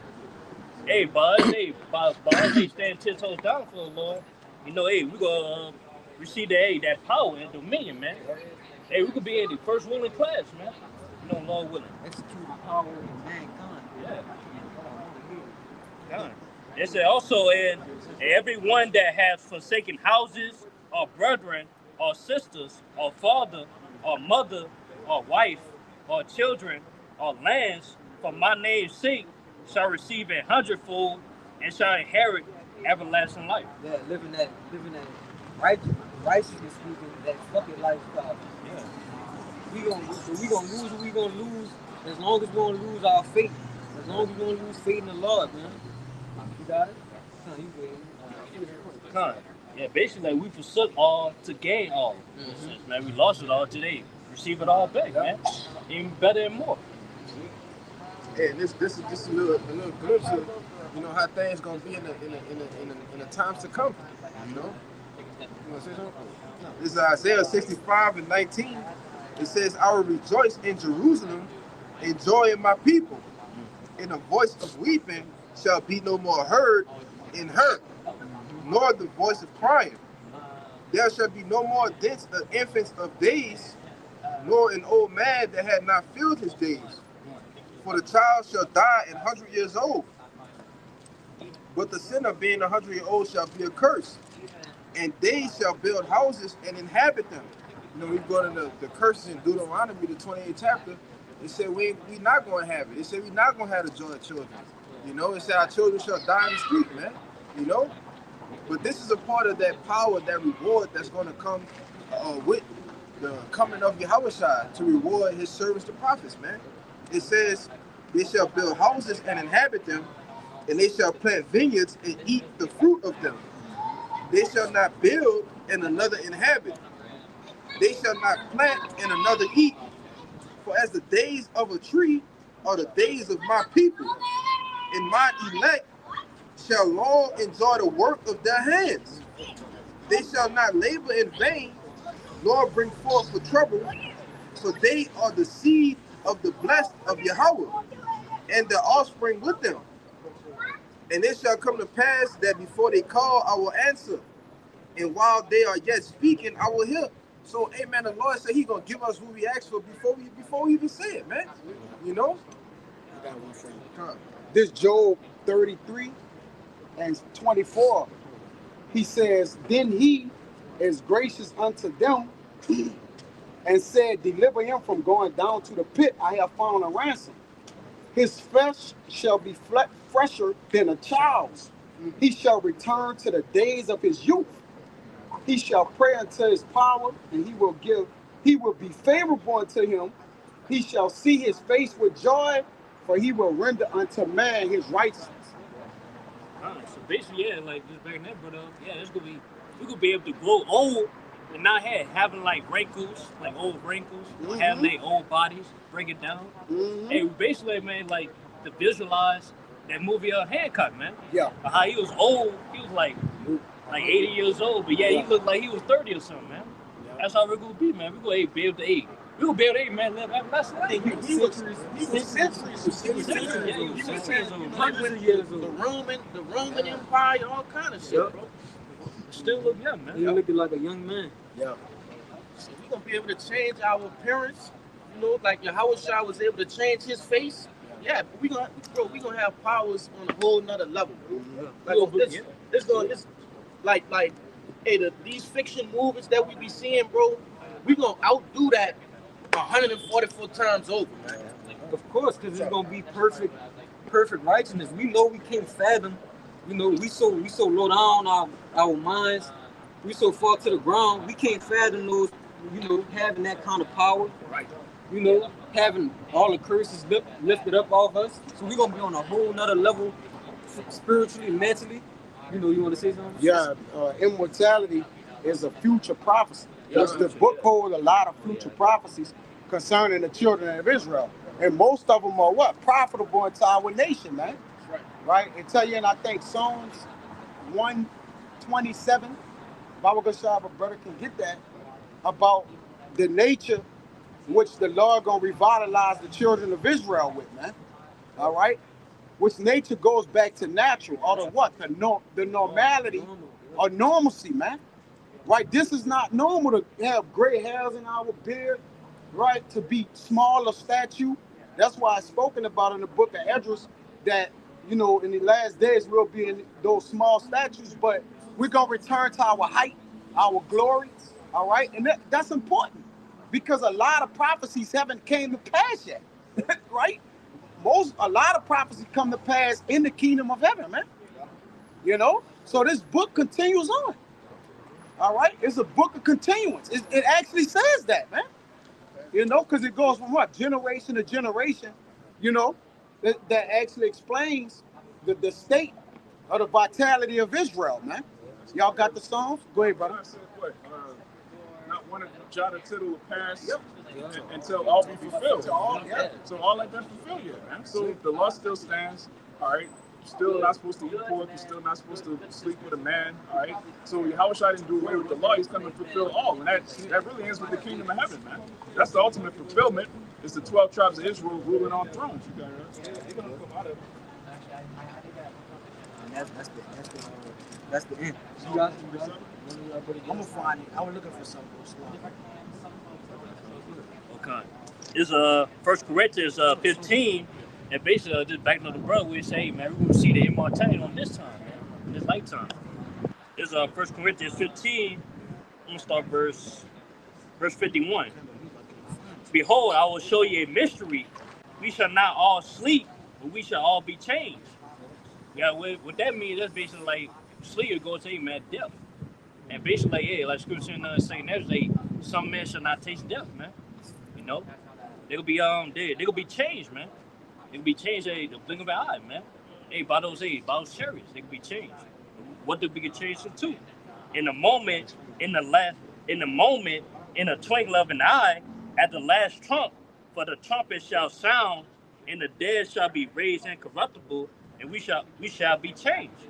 It said in between of an eye, in that last trump. And what is that last trump? The look of destruction, man. That would be that last trump, man. And once that sound, once that happened, that's when it said the dead shall be raised incorruptible. Hey, those that man that die in this truth, you know what I'm saying? Those that that's in the spirit world, you know, they could be the first to obtain their new bodies, man. Immortality. And then right after it said we shall be changed, man. We'll be changed, man. Once we beat on those chariots, man, we will be changed to immortality, man. That's what it's gonna say. For this corruptible must put on incorruption. No. It said it might put on. No, it said must put on incorruption. And this mortal must put on immortality. So when this corruptible, you want to say something? Yeah, that's why mortal men don't understand the changing in which the Lord gonna bless us with, man, through prosperity, through righteousness, man. A mortal man can't fathom he'll be immortal, because most people say what? YOLO, you live, you die. Yeah, you die. Every man died one day, but we know that there's what? Immortality, man. Only an immortal man can understand immortality, man. You have to be of that. You know, those things are not easily sought out, figured out, man. Oh, miserable. So you're thinking about it, like when you read Ecclesiastes, like everything I build, I leave it to my son. Yeah, carnality. Everything I build, I leave it to my son. He'll mess it up. All right. Everything I'm doing is in vain. So the thoughts of mortal men are miserable, man. But once you come into the scriptures, you know you're going to live forever. You know you're going to reign forever. You get filled with a joy that's not of this world. The joy of this world is folly, man. That silly, that goofy countenance Jake have when he's doing pranks and just being silly. The joy of the scriptures is a manful joy, man. It's a contentment, knowing that you're going to have authority and dominion forever. It said, so when this corruptible shall put on incorruption, and this mortal shall have put on immortality, then shall be brought to pass the saying that is written, death is swallowed up in victory. Yeah, basically, man, once we put on those new bodies, man, we ain't gotta worry about death. We ain't gonna worry about going off. But that's what leads us to death. No sin. You know what I'm saying? But I say committing number wickedness, man. You know? But yeah, in the day, man, hey, once we had the new bodies, man, we gonna have lost that commandments, ruin our error parts, man. Y'all go by y'all? Yahuwah? Yahuwah? No, that's not the name. That was it. That's not the name. What's the nationality? What nation? Well, I was my grandfather. I think like Syria. Okay, Syria or the Lebanon area. Yeah. What? I was just curious because I was always told Jesus and God, so I was just my cousin's telling me it's a different name when we talk to him. So he says it's Yahweh. Yeah. Y'all just means he. But the real name Elohim. No, that's not his name. The real name of the Lord that's in the Hebrew is Is Yahweh. this for sin? Yahweh? Yahweh. Yahweh. Yeah, that's the name of the one. So it's Yah then. Because No, they, it just means he. He means Yah. He Yah means means he. Yah means he. because they say like hallelujah, you giving praise to his name. So No. that's the one thing they keep into this day, hallelujah. No, but I'm giving you the real name. The real name Yahuwah? is Yahweh. Yahweh. That's the big man. The But one it that goes has- by the 4 paleographic symbols, Right. right? It's like a man and He is. He's Right. self-existent. Right. Right. But the name of his son is Yahweh Shai. Yeah, I agree with that. Yahweh Shai. You're right. Bless. I'll be Yeah, blessed. because I want before you go. When Paul was on his way, he was blinded for those 3 days. Right. What name? What was the language that called him? They put Remember when different. Paul was on his way? I think he was on the way to Damascus. Right. You remember he got knocked off the horse, Right. and there was a voice that called him. Right. What language did they call on Paul? That's what I'm saying. At the end, everybody's gonna know their name. Bring it out. This Acts 22 and 6. All right. It says, and it came to pass that as I made my journey and was come nigh unto Damascus about noon, suddenly there shone from heaven a great light round about me. It says, and I fell unto the ground and heard a voice saying unto me, Saul, Saul, why persecutest thou me? And I answered, The answer said 21. It's 21. 24. See, that's the name right there. Right. It's Yahweh. That's the name you need to remember. When he comes, that's who he's gonna go 26 by. and 14. 26 and 14. So if everybody that reads and studies, they're gonna know that name right there. That's the name. Yeah, that's the name. That's That's the the ancient name. Hebrew. So anybody that's studying and knows that name, when he comes, that's what you need to know. Yeah, that's what I've been telling you. That's His name. right. Yeah, son. Right. It's the son's name. That's what I've been telling you. His name. Hallelujah. No, it's Yahweh. It's not hallelujah. It's Yahweh. But I'm saying Son is praise name. to Son his name. name. So Hallelujah. who are you praising? Yah. It's not Yah. Yah just means he. It just Well, means go he. to Psalm. Go to Psalm 61. I know where you're going at. That just means he. Right. That just means he. Right. All right?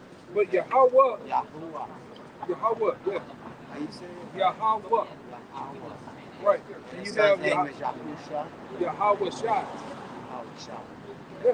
Because I know that's correct, because if you look at all the prophets, it all has Yah in it. It's all with that name. Jesus has nothing to do with the actual name. J was made up in the 15th century. Right. You know? So if you know that right there, when he comes, he says everybody will know his name. That's the name. Hey, that give me comes. the Lost Lunar Stone. Because even on the Lost Lunar Stone, it has in the ancient language like this, it has Yahweh and Yahweh Shai name on it. Right. You know? Well, actually, it's ancient telegraph and then that. Paleo Hebrew. Yeah, and then that. Right. Y'all have a blessed. All right, man. I love y'all, man. All right. It always goes back to love, but they don't know the names. They know not what they worship. Because like the elder said, Yah just means the Lord have more, it's more to his name. His name means he is, he exists, he's the be. So all he got is part of the name. Yeah. We have the whole name. When the Lord gave Moses the name, he gave him, moreover, my name is Yahweh. All right, so now we know the whole name. In order to praise the Lord, you got to know his whole name and his son name, because you got to praise the Lord through his son name. That's why you got Yahweh, Bahashim, Yahweh Shai, meaning what? Yahweh coming in the name of Yahweh Shai. So we're all coming in the name of Yahweh, bro. Judah, Yahweh, all right, which is what? Yahweh to praise, but how you praise the Lord? Through what? Fulfilling the law, which comes through his son, which was set for the atonement to come to die, which he sacrificed his blood for. So they don't know that, dude. They just say Yahuwah, Jehovah, all right? You know he was going to, right? You know? And then the heathen can't worship. Get John 4:22. That's what the Jamaicans on the roster they go to. It's all just saying Yah. Yeah, it's gonna say Yah. Like, of course. It said Jesus Christ in there too. Yah. which means Savior, Anointed One. Right? That's what that would mean. That's a title. That's not a name. It's Greek, first of all. What is his name? What is his son's name? If thou can tell. And that's Greek. He spoke in the Hebrew, which lets you know he's Hebrew. He of the past, man. The Acts 2. Why brought that X? No, you want the 26. Come on, y'all. Talking about the 26. Go ahead. It's just certain things you ask. Go ahead, read. Acts 26 and 14. It says, and we were all fallen to the earth. I heard a voice speaking unto me and saying in the Hebrew tongue, Saul, Saul, why persecutest thou me? Right now, Yahushua, he set up Apostle Paul as the apostle to the Gentiles. He could have spoken to him in Greek. Yeah. The Apostle Paul was he was a polyglot. He spoke multiple languages. Yes. Why did he speak Hebrew? Because this is the actual language. Like the individual went into. This is the Yah, the Ha, the Wa, the Ha, Yahweh. All right. The scholars call it tetragrammaton, which means 4 letters. But we know we're his sons, man.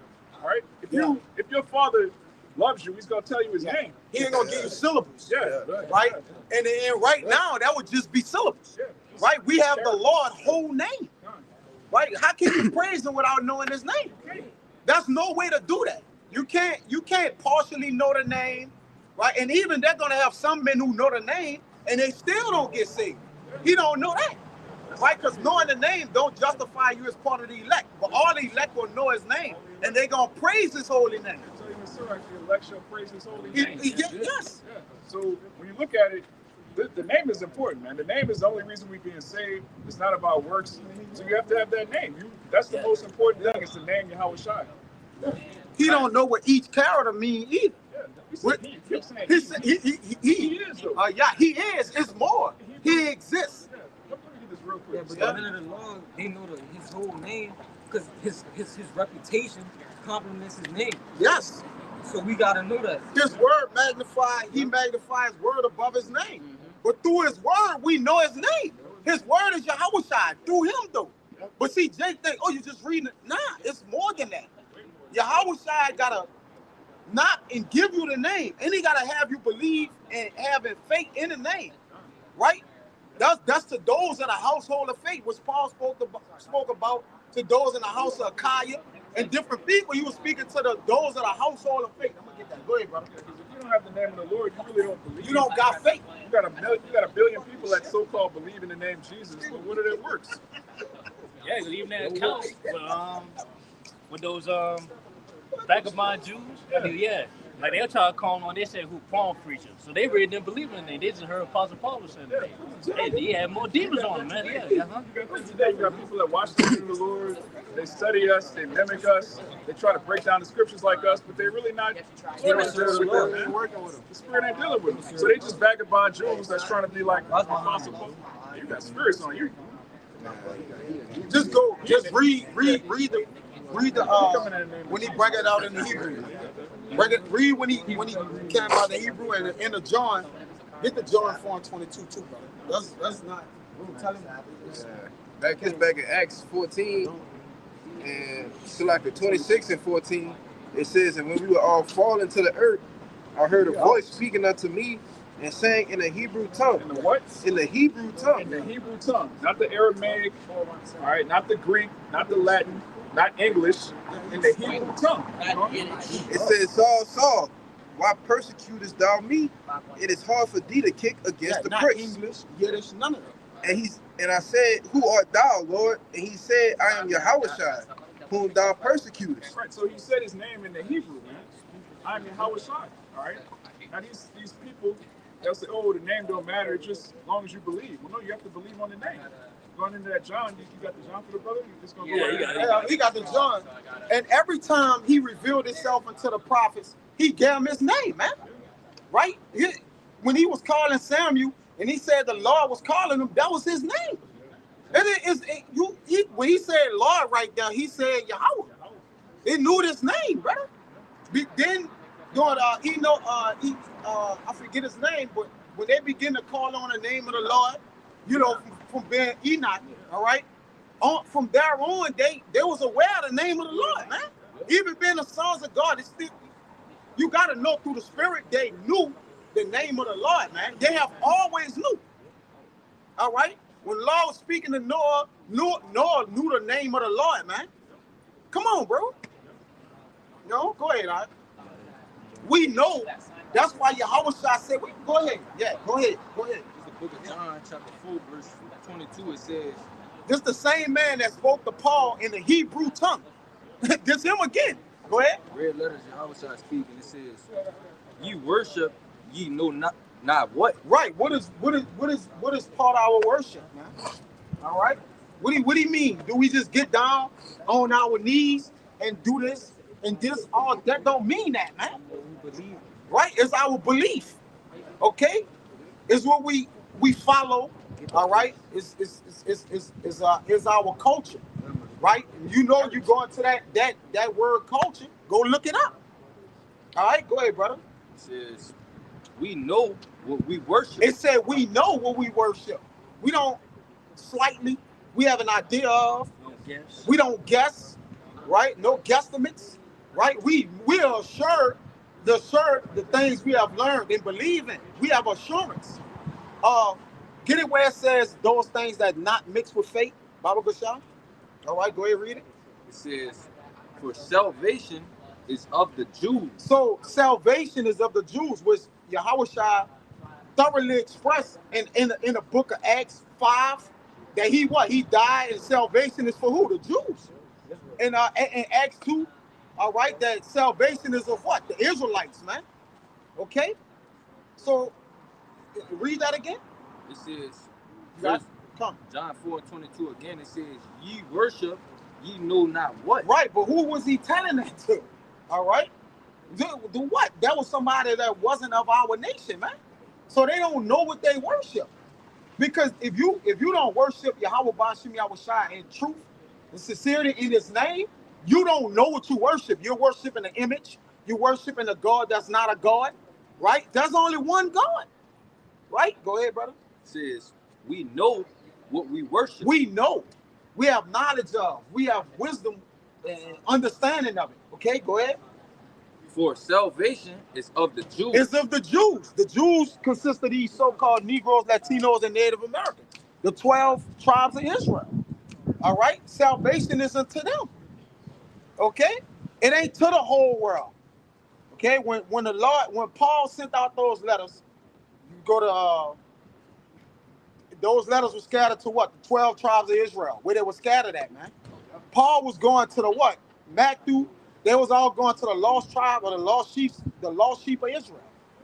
All right. Whenever the Lord was calling out to his people, he was going to his people. And you had to be of these tribes, man. That was scattered amongst the heathen. Go ahead. This is. That was it? Come on, go ahead. Because Hebrews 4 verse 2. Go ahead. For unto us was the gospel preached, Yep. as well as unto them. Yep. So this word goes out to everybody. All right? And even people in the faith. So how much more of this speaking in the faith, how much more if you ain't even get this understanding? Because it says, this shall go out to the ends of the world, then shall the end come. So it's getting preached to all nations. That's why the Lord said, go preach to all nations, because our people are scattered, right, through the diaspora, different put in different parts of the world, different. They're gonna be looking like in the Middle East. I was just about. I pointed to him. Yeah, they're gonna be looking like all nations. Like that guy there. Yep. It's just the word and hook him. He keep coming back. He keep coming back. Yeah. You know. He said he lost his iPhone, but the Lord got him. Coming back. Yeah. Look, he coming back. Look, he coming back again. Can't resist, man. Yeah. Hey, your iPhone over here. Yeah. This is the iPhone. Yeah, tracking. Yeah, this the tracking. All right. And then, like I said, we always go into the Lord did that yesterday. The Lord made you think you lost your iPhone. Now you go over here. Yeah. You know? It might be in that coat pocket. The coat so big. Yeah.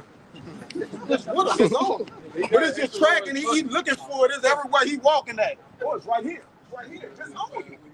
It's coming. Go ahead. Brother said the phone on him. He's just tracking it. And everywhere he go at. Said, but the word preached did not profit them. Yep. not being mixed with faith. Yeah, not being mixed with faith. So 2/3 of our people who come in this and can't retain it, can't get it. All right, they it's not mixed with faith with them. But the other nations cannot have faith. Brother, the other nations can't even have faith. No, at all. The Lord will have to cause them to because even when the Lord do deal with the other nations, he can make them believe, but salvation is not unto them. They still have to get ready for slavery, right? It's not granted to them. So the Lord can help a nation just to help our cause. He do it whatever he please. It said the Lord sitting in heaven and do it whatsoever he please. So Jay gotta understand that. Well, he helped the land in the world. He helped. That was the Israelite. But you know, they'll come up with he helped Rahab the harlot. It don't matter. She got a portion with the heathen. So when in the kingdom of heaven, she gonna be a heathen. The heathen not given the essence of faith. Yeah, they don't have the essence of it. Right? Even Nebuchadnezzar believed when the Lord made him believe. He made him believe. Like the Israelites is given, that's a part of their heritage to believe, to have faith. That's how you please the Lord, with faith. It's impossible to please him. Without faith. Yeah, and the other nations, so it's impossible to please the Lord because y'all don't get the faith part. Right? But it also says, must believe that he is. He is. It doesn't say must believe that he. Yeah, that he.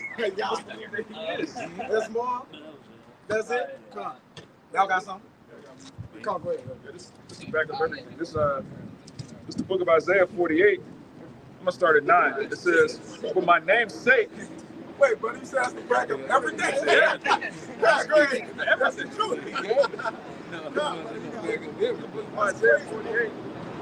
That's crazy.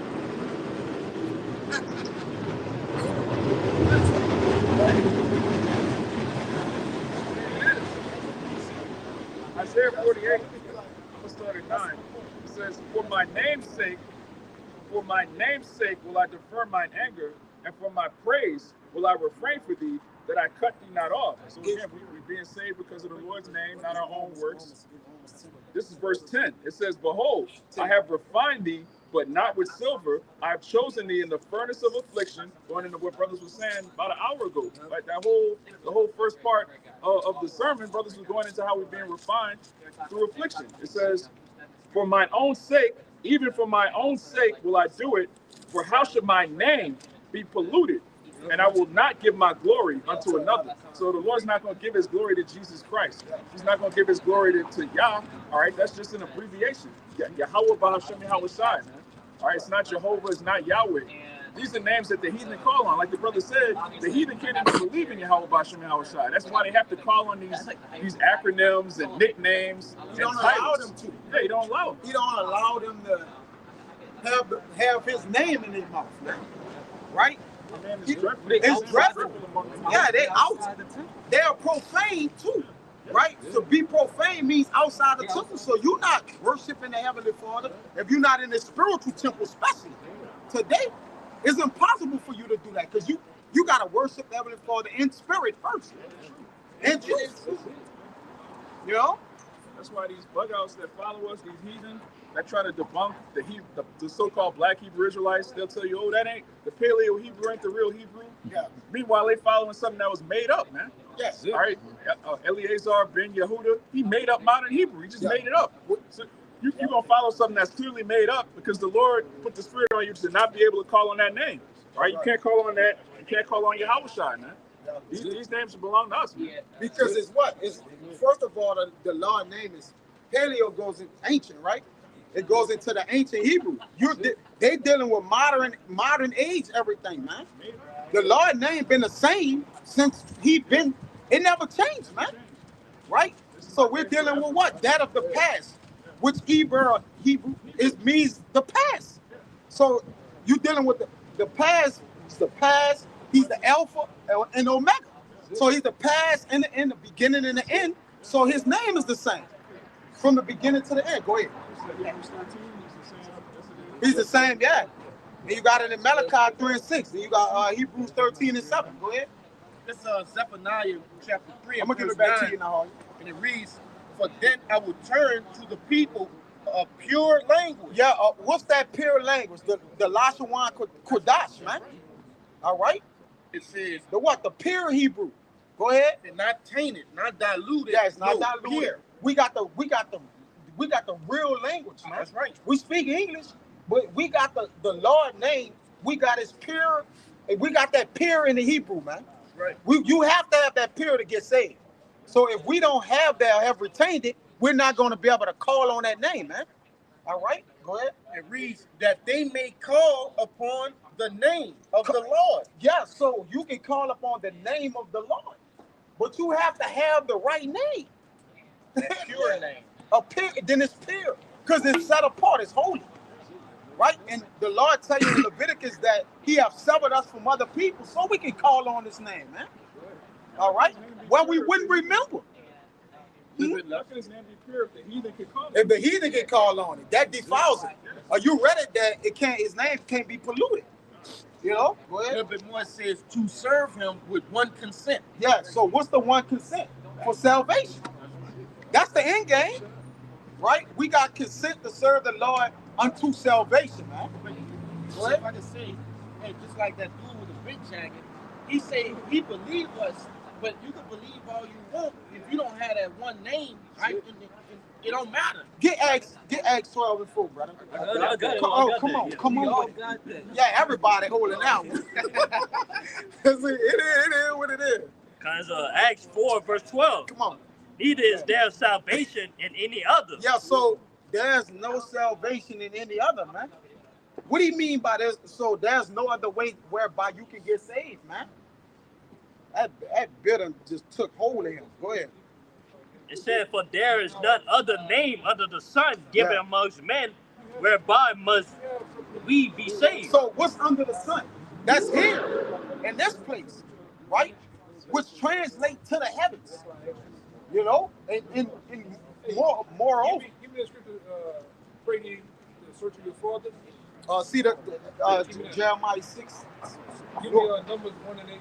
They got Jeremiah 16. Let's look at the old pads. It may be that one. Bring you out the search. Go ahead. He got it. Tell him your question. The question is if I'm not one part of them, 12 tribes. Yeah, Job 88. Inquire thee. That's salvation. Bring out the Job 6. Jeremiah 16. So salvation is based on your lineage, it's not based on your skin color. Right. So just because you look a certain way doesn't mean that you So nobody knows where they actually from. well, we know through the Spirit, through the Scriptures. That's why we so heavy into the Bible. Because the Bible, Not based on. So give Romans 8 and exactly, 14. exactly. Romans I've 8 been and reading 14. out about Bob, but I'm just coming to this last week.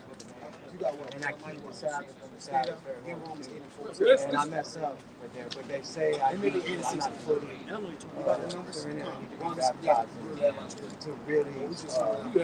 His actual name.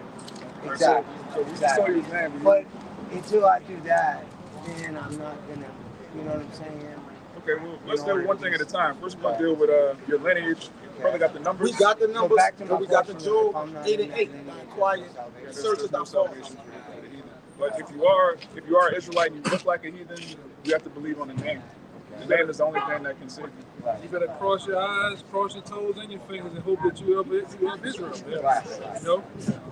But it's possible. Blessed are the When you read the scriptures, the Israelites were scattered across all nations. Everywhere there's people, there's Israelites. And they're going to look, some of them look Chinese, some of them look Arab. It's all because they didn't do the right thing. Right. They transgressed the laws. Yeah. Let's get that numbers. Get that number. I got that. This Numbers 1 and 18. It says, and they assembled all the congregation together on the first day of the second month, and they declared their pedigrees after their families, by the house of their fathers, according to the number of the names, from 20 years old and upward by their poles. Right, now in the Bible, your pedigree, which is your lineage, is based on the house of your father. It's not based on your skin color, it's not based on a geographical region, because people migrate. Just because you're from one area doesn't mean you descend from a certain person. So if you have a child with someone... My question is, throughout the New Testament, if you love your father, how do you love him? keep his commandments. Exactly. So one of the What the commandments first commandment is to love him. How you love him? Keep his law. Right. Keep his commandments. So Who the keep commandments the given to Sabbath. us? Who the commandments given to us? Commandments are given to the prophets, right?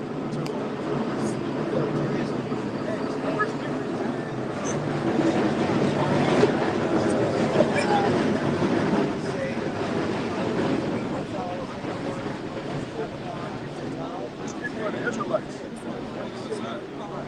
gave his laws to the Israelites through Moses.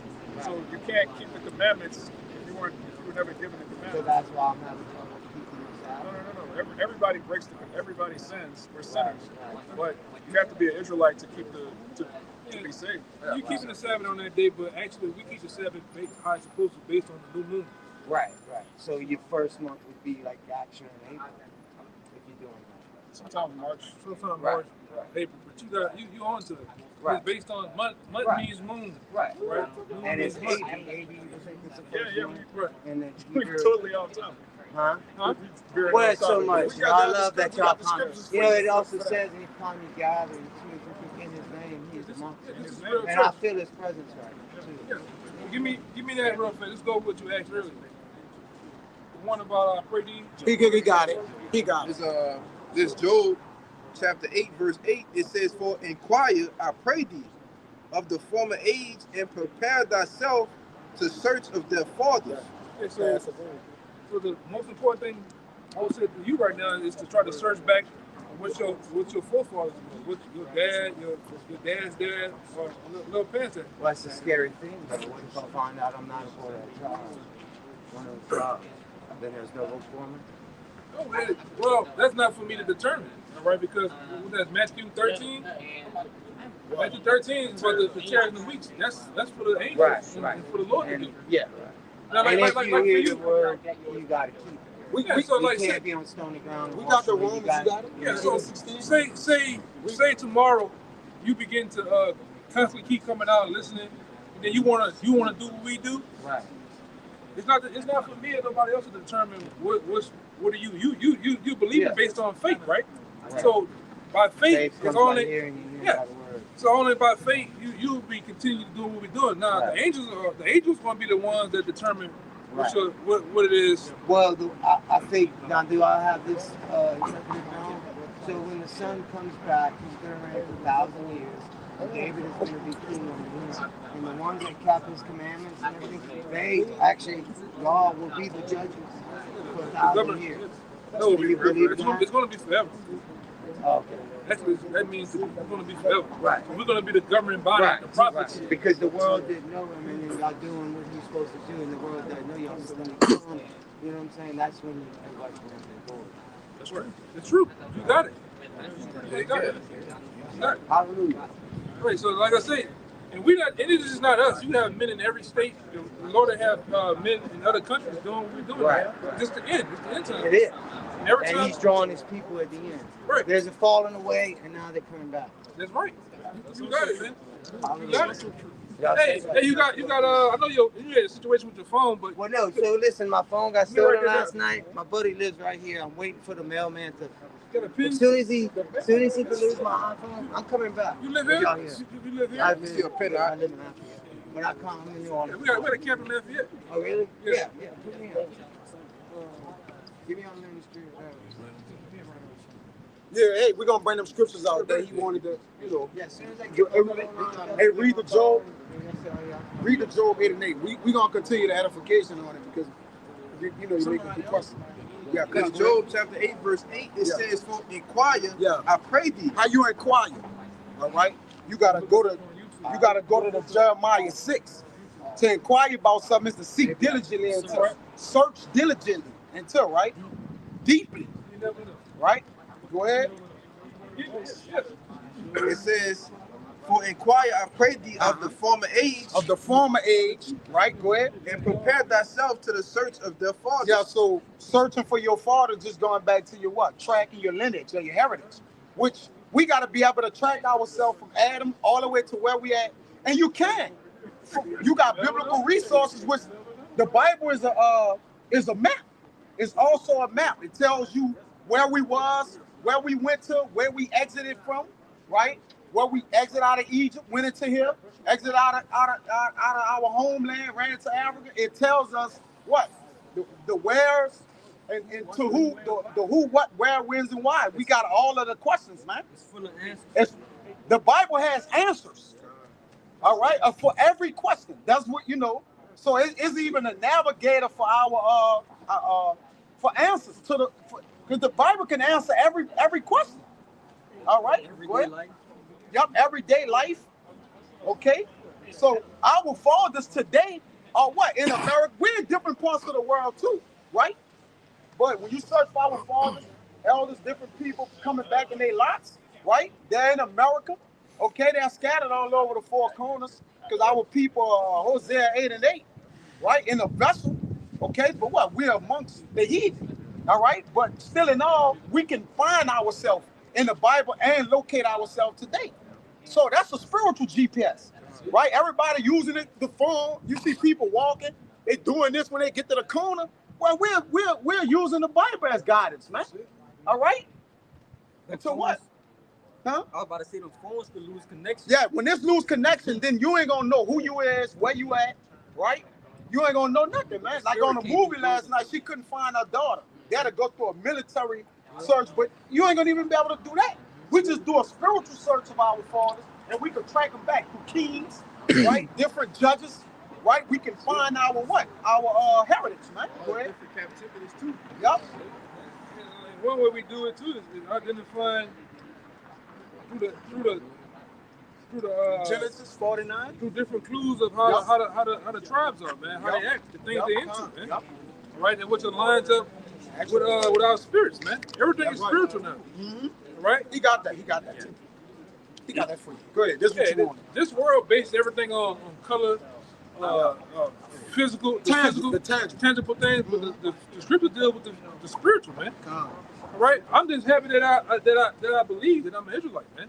Yeah. We'll deal with the tribes and shit later, you know. Right, brother. As long as I'm in, I don't care. Yeah, that's the right? main point. That's the main point. He got that. Okay. Yeah, we've been holding that. Yeah, brother. This on. No, you good. Okay. You on his spirit. You on it. Go ahead. We had this for him, but he kept jumping around. He was jumping around, and that's why I said we still bring it out. Go ahead. Because Romans 8 verse 16, the Spirit itself bear witness with our spirit. How can it bear witness, man? All right, it's identifying. It's making identification on something, man, through the Spirit. That's why I say the Spirit itself. So the Spirit don't mix with the carnal. It don't mix with the carnal. The carnal is the carnal, the flesh, and the Spirit is something different. Right? Go ahead. It said the Spirit itself bear witness with our spirit that we are the children of the Most High. Right. So the we goes into what? These nation of people that's scattered. Right. So you got a brother right there pretending he's been here over. I will tell you, the Spirit don't have. If this not for certain people, they're gonna be offended by it. Right? Y'all I say, blessed to see that's not offended. Most of you look at those other nations that look like other nations, and the Jakes come up. Right, other nations, they're gonna be gone. They're gonna wag their hand, be offended, because the spirit is what is cutting their spirit, man. Yeah, he been here. He believed. He wholeheartedly she believed too. Yeah, because they believe. Didn't Titus grandmother and it was Titus? Timothy, my bad. Timothy. So like aunt and mom believed, man. You know? The father did believe that. Yeah, but he was an Israelite. Yeah, he was It don't matter. Yeah, come on. No, but The grandmother. The Israelitish woman, they called him, his father was a Greek. So was a Greek. His father resonated with the Greek fashion. Con. But he still was an Israelite. He was an Israelite, yeah. Go ahead, there's more. I had some. You got the Jeremiah 6 and 16? Go ahead, read that real quick. And then I'll give it to you. It's the book of Jeremiah, chapter 6, verse 16. Go ahead. It says, thus said the Lord, yeah, stand ye in the ways, yeah, and see and ask for the old paths. So the old paths goes back to the search of our fathers. The old paths is what lead us unto today, that we would know that of old. You got to know the past, right? The Lord requires us to know the past. He required that which is past.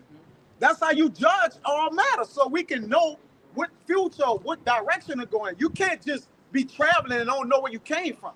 That's not the way it works, man. Go ahead. And if we searching out those old paths of the spirit, what they say when the subject, the prophet, the spirit of the prophet subject to the prophet. yeah. Subject to the So prophet.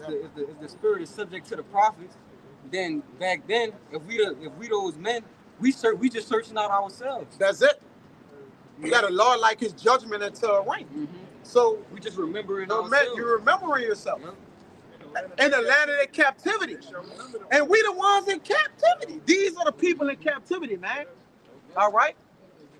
And we align with, through the spirit, brothers, you align with these people, man. It ain't no coincidence. We ain't just out here calling ourselves something.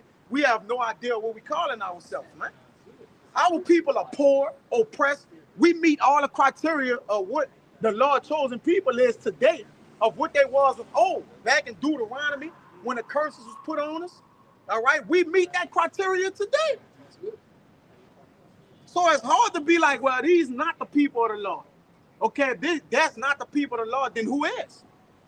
Right? Because the people are claiming themselves to be the people of the Lord in the land, they false imposters, man. They don't fit none of the prophecies, man. It contradicts the Bible. And we know the Lord is not a man that he should lie. Go ahead, bro. No, all the confusion. Yep. This is where is the good way? Yeah, the good way. Which is the right way.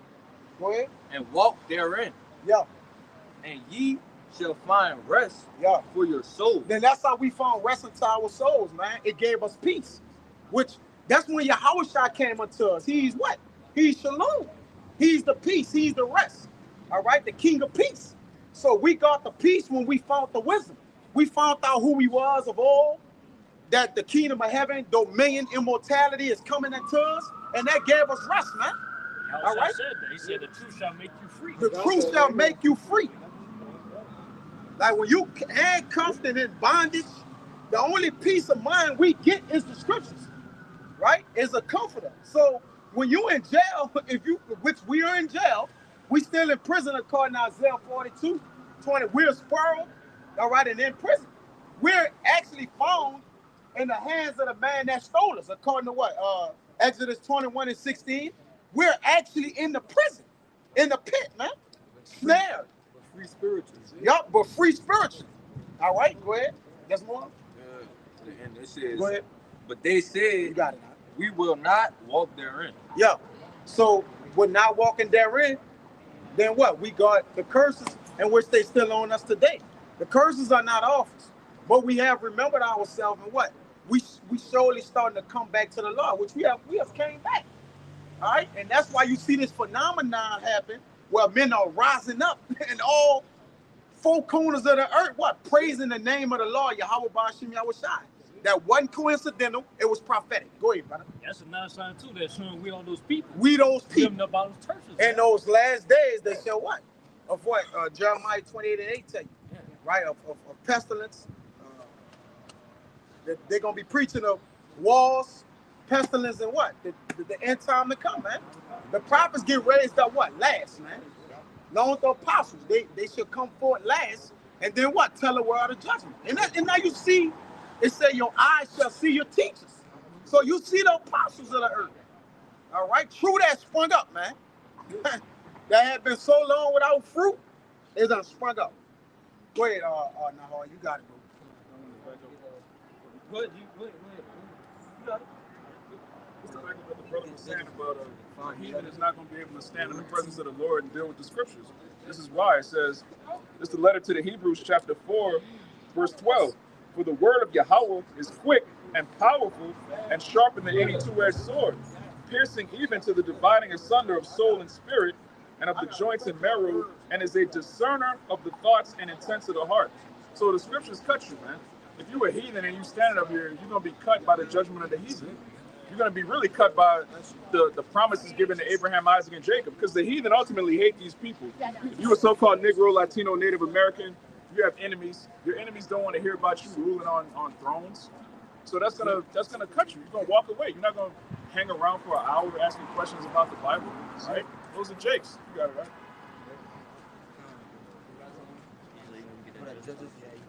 All right, so Judges 5, verse 11.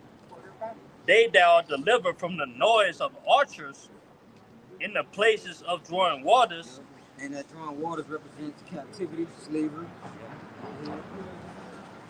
It said, there shall they rehearse the righteous acts of the Lord, even the righteous acts towards the inhabitants of his village in Israel. There shall the people of the Lord go down to the gates. Yeah, so those same men, you know, the same men that we, you know, it's a lot. I'm losing my train of thought. Yeah, read it one more time. It's in the place of drawing waters, there shall they rehearse the righteous acts of the Lord, even the righteous acts towards the inhabitants of his village in the Israel. There shall the people of the Lord go down to the gate. Yeah, and that's what we doing. We rehearsing the righteous acts in our captivities. Those same people this day. And it's gonna see that in the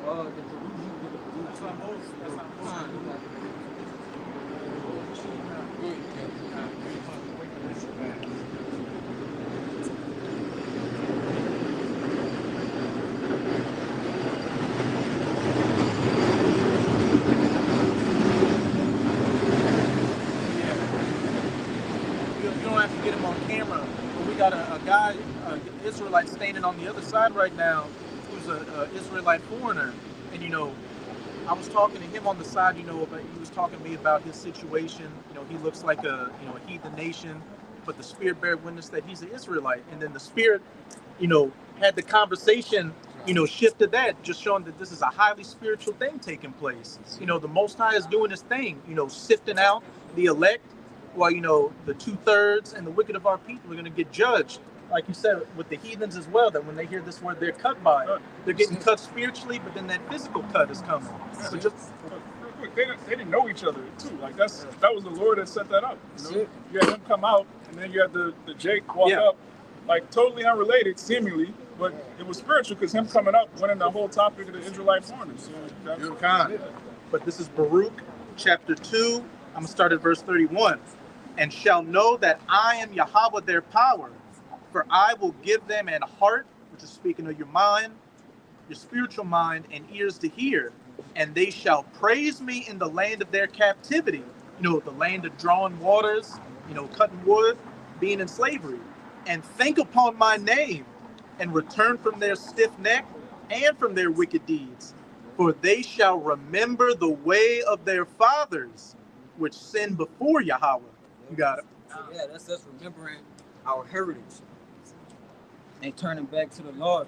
Because ultimately, those people who are in captivity, those curses fall on the Israelites.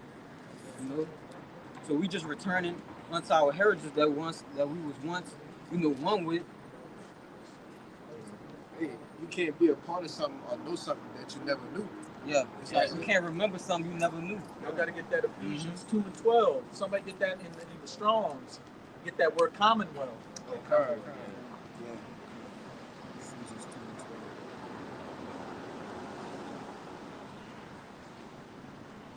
And real quick, just going back into what the brother brought out in that Baruch, we're in the land of our captivity, and the heathen ultimately want us to stay here, man. That's another telltale sign that somebody's a Jake. They want to get the hell out of here, man. That's it, right? You have a lot of our people, 2/3 of our people, they're counted as heathen because they want the heathen to still reign, man. Why the hell would you want to stay in a place where the air is polluted, the water's polluted, the food has all kind of chemicals in it? Surrounded by death. Yeah, surrounded by death. Yeah. Weirdos, Edom and Moab ruling over you. Yeah, bro, you got heathen ruling, man. They're not fit to rule the earth. So, you know, if you see somebody and they're ready for the kingdom, man, just hey, that's a good sign. They're on the right track, like the brother said. So, you know, it's crazy. We just was that was on the Monday call. We just was talking about how why wouldn't you condemn a person who, you know, just that can't come, looks like another, you know, nation. We just went into that as a spirit too. I just wanted to make that point. Because we just was talking about that on the call.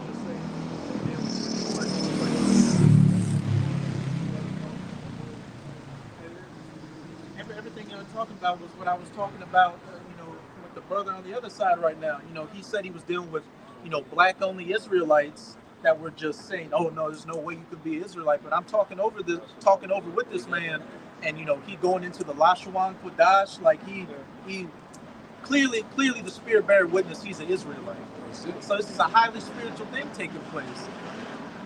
It's only a spiritual man's gonna understand that. Like, if you're a black only Israelite in 2024, it's almost 2025. You're still like you plugged up. The Lord is gathering His elect.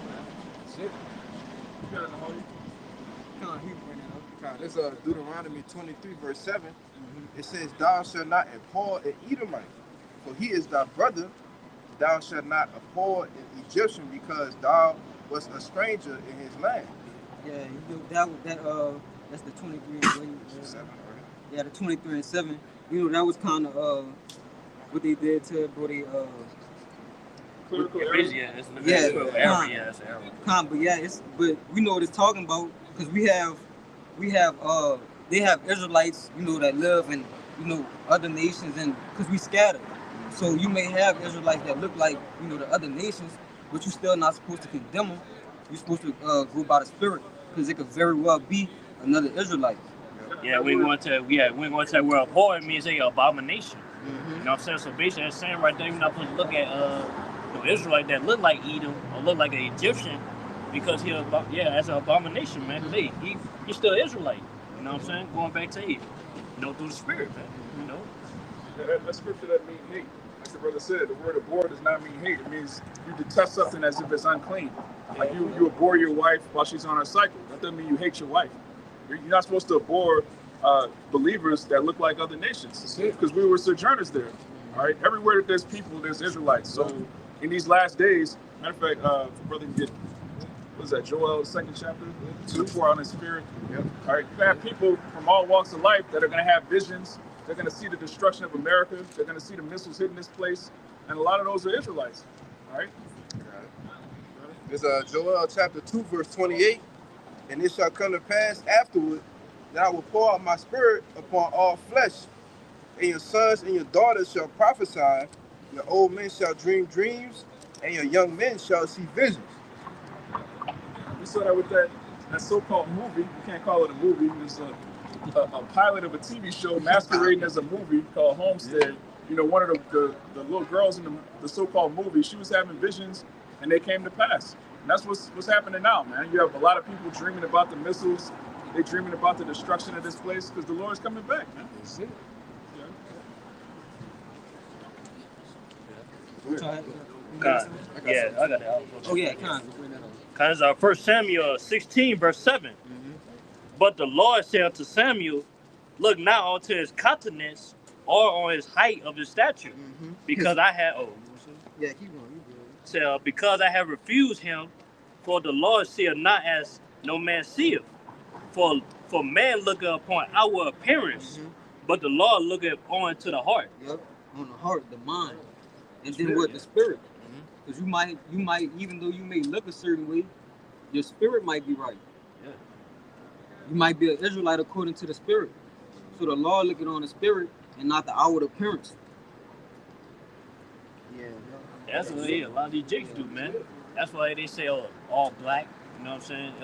Israelite gotta be a dark skin like Wesley Snipes, man. You know what I'm saying? You can actually have, look just like the Israelite. Just like we was in Egypt. The Egyptian and all that. We look similar, but it was through the spirit.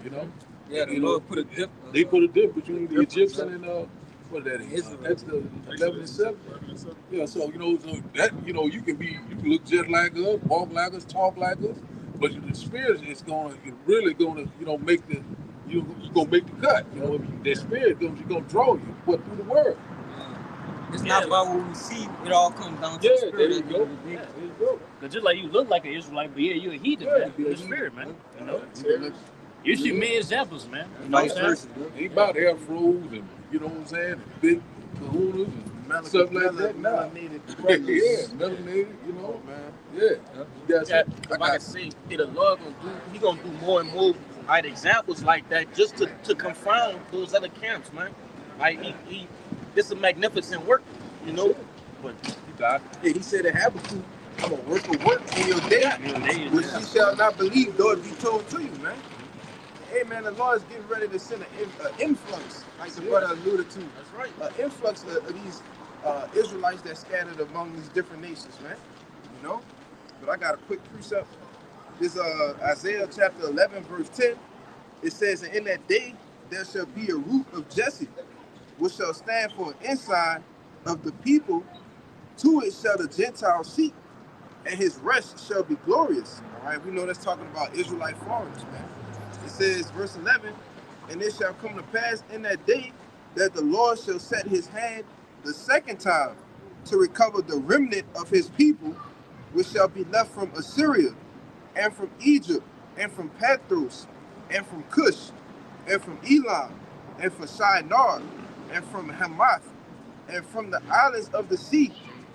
And he shall set up an ensign for the nations, and shall assemble the outcasts of Israel, and gather together the dispersed from Judah, from the four corners of the earth.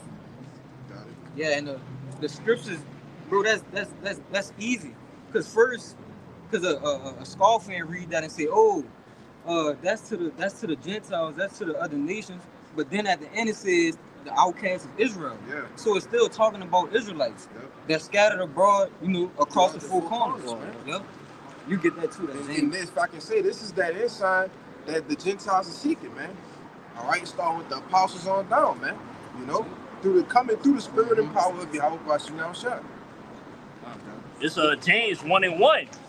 And James, a servant of the Most High and of the Lord Yahweh Shai, to the 12 tribes which are scattered abroad. Read. Yeah, because we everywhere. Israelites everywhere. That was one of the curses, man. That Lord will scatter us, man, throughout all the four corners of the earth, man. That was one of the curses. Get that. Deuteronomy 28 and 64. I got you. This is 1 Peter 1:1. It says, Peter, an apostle of Yahweh Shai HaMashiach. All right, this is a letter. All right, it's an epistle that Peter wrote. It says, to the strangers scattered throughout Pontus, Galatia, Cappadocia, Asia, and Bithynia. Amen. So the Israelites were scattered throughout mingled amongst every nation, man. All right, throughout all different parts of the world. All right, this is why the scriptures include the four corners, man. All right, it's not a black only thing. All right, this is for those that are scattered throughout, man, because the Lord is going to save those Israelite foreigners as well, man. Those who believe in the gospel, Go ahead, bro. You want to Deuteronomy? This Deuteronomy chapter 28, verse 64, it says, and the Lord shall scatter thee among all people. Hey, he said he's going to scatter us among all people, all right? All of the different nations, man. You see, this is a curse. So if we identify with the curses, so does the Israelite foreigners. This is how you identify yourself as an Israelite, man. See, keep going.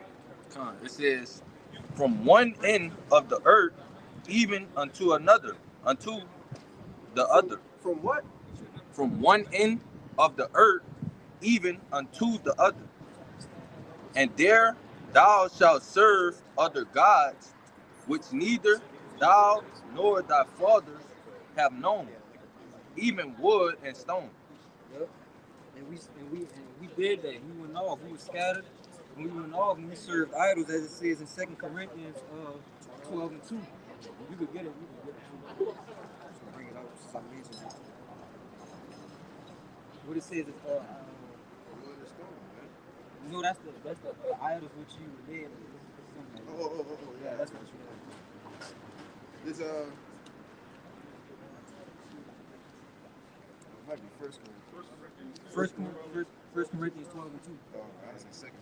Yeah, that's first. 1 Corinthians chapter 12, verse 1. It says, now, concerning spiritual gifts, brethren, I will have not you ignorant.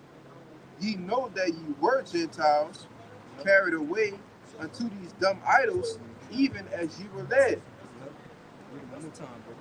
Ye know that ye were Gentiles, carried away unto these dumb idols, even as ye were led. Nah, that's how you know that's talking about Israelites, because a heathen can't be it can't commit what is called, bro? What you say about it? Idolatry. Idolatry. A heathen can't commit can't commit idolatry because they can't serve them. They have no. The Lord is not their power. The law is not given to them. Yeah, it's not given to them. So you know that's talking about Israelites that went off, right?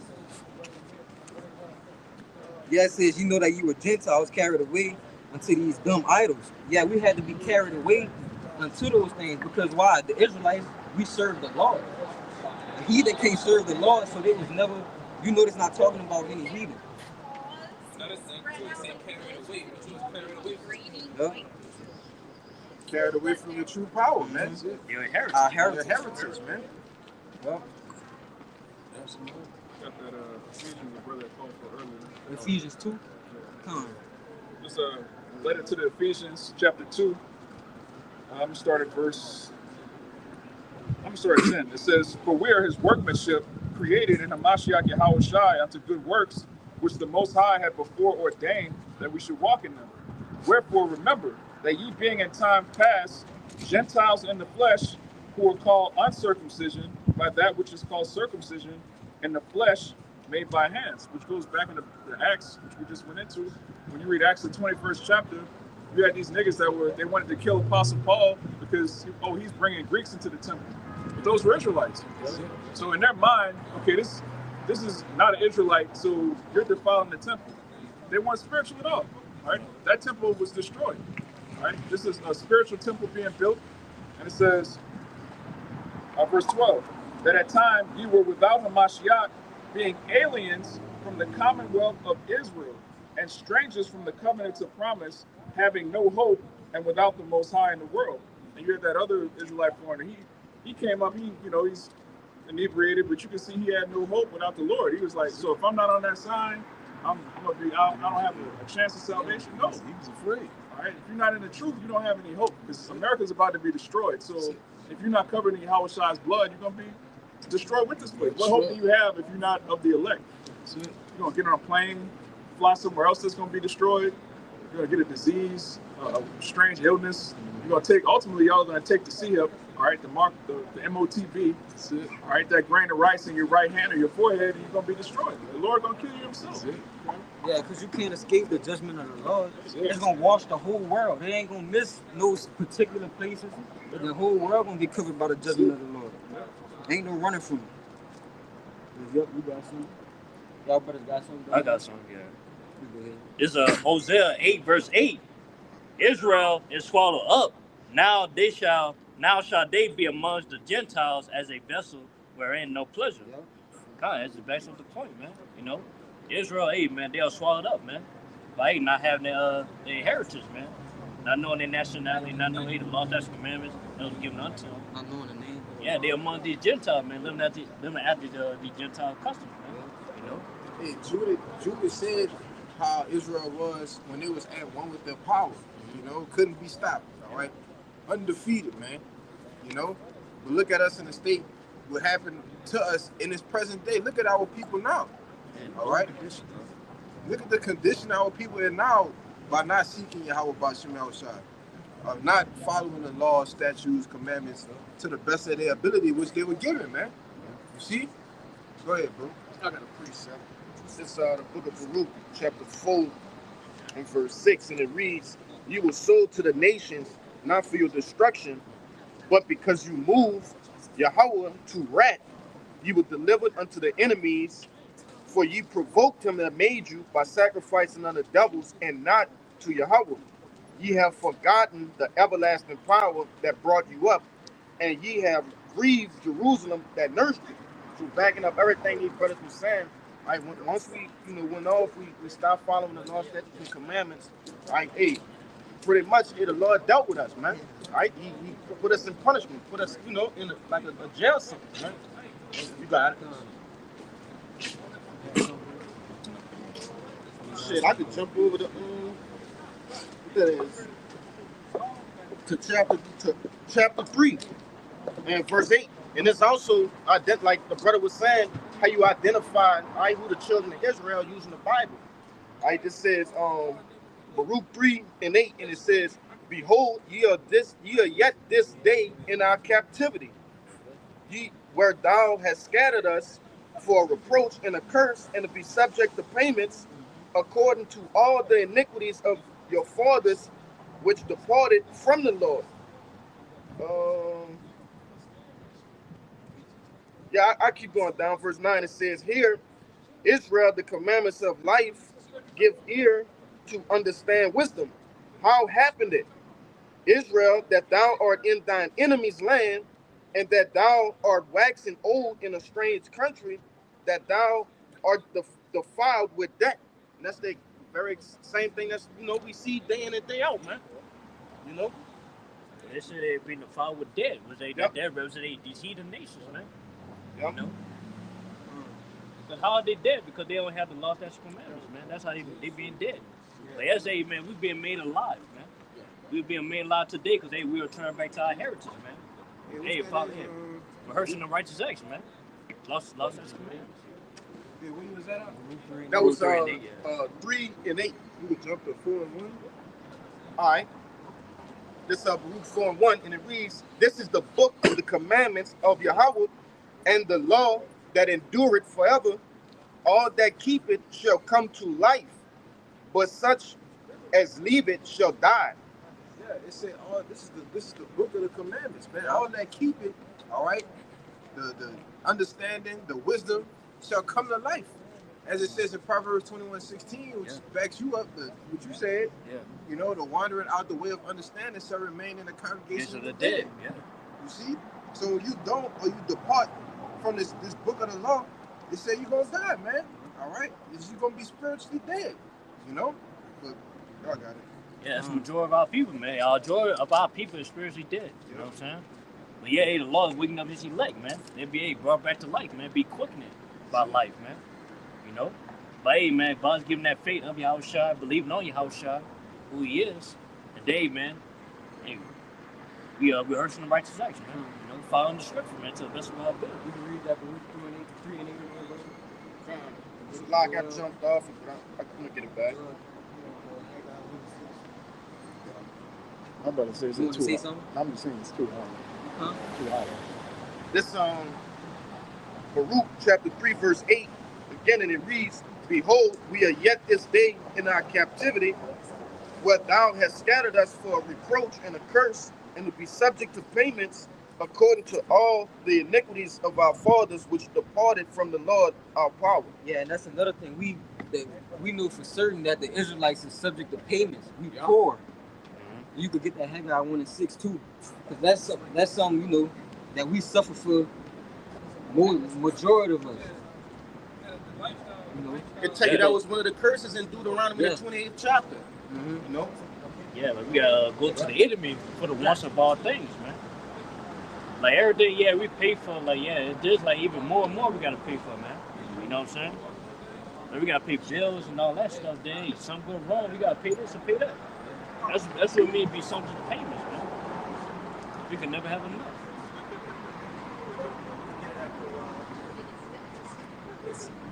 you got that? You got a Haggai? You got that, brother? What you got? The Haggai 1 and 6. Yeah, I got it. This Haggai, chapter 1, verse 6, it says, Ye have sown much and bring in little. Ye eat, but ye have not enough. Ye drink, but ye are not filled with drink. Ye clothe you, but there is none warm. And he that earneth wages to put it into a bag with holes. Haggai 1 and 6 again, it says, Ye have sown much and bring in little. Ye eat, but have not enough. Ye drink, but ye are not filled with drink. Ye clothe you, but there is none warm. And he that earneth wages to put it into a bag with holes. They feel like you know, we work just to pay bills, bro, and that's it. And that's all we could do, bro. You know? It's like putting a bag with holes in. Like as soon as you put something in there, it's gonna fall off. It's like the quicker we get paid, the quicker we gotta give it away. This is out of the book of Lamentations, chapter 4, verse 4, and it reads, "We have drunken our water for money. Our wood is sold unto us. Our necks are under persecution. We labor and have no rest." You know, and go ahead. You can pray. Nah, but yeah, it was going into it. We drink our water for money, which there's water all around us, but yeah, we have to go to this devil to his stores and purchase water. Right? We have to purchase basically things that's supposed to be free.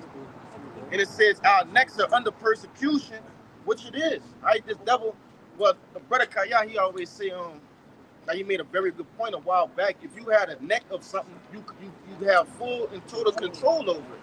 God damn. You know, you have full control over it. Right? And this devil have his foot on our necks, man. And it says we labor and have no rest. Yeah, and hey, that brother was just telling us what happened with him yesterday. That brother was working for what, like 16 hours, huh? Yeah, that's sick, bro. We have no rest. Then got to get up and go to work again the next day. You know? You got it, huh? Yeah, yeah, we slaves. We heavily oppressed. You know? Yeah. But though spiritually we've been set free by the word of the Lord. Yeah, y'all got any? The elder brought up Matthew the 13th chapter, but letting the tares and the wheat grow together, because people be worried about the look of, well, what if that's an Edomite? What if that's a Moabite? Yeah. Well, the Bible says this. This is the book of Acts, chapter 5, and I'm gonna start at 38. "And now I say unto you, refrain from these men and let them alone. For if this counsel or this work be of men, it will come to naught. But if it be of Yahweh, ye cannot overthrow it." Right? You can't overthrow the ministry of Yahweh Shai. So we don't worry about what scriptures speak about endless genealogies. What about his father's father's father's father? Yeah. Like, if he a heathen, he's gonna be destroyed. That's it. It don't matter what he look like. All right.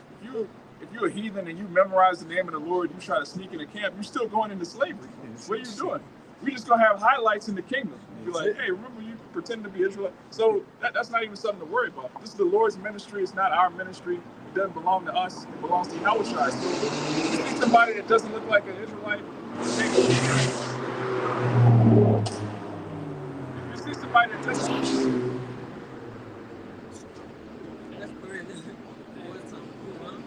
the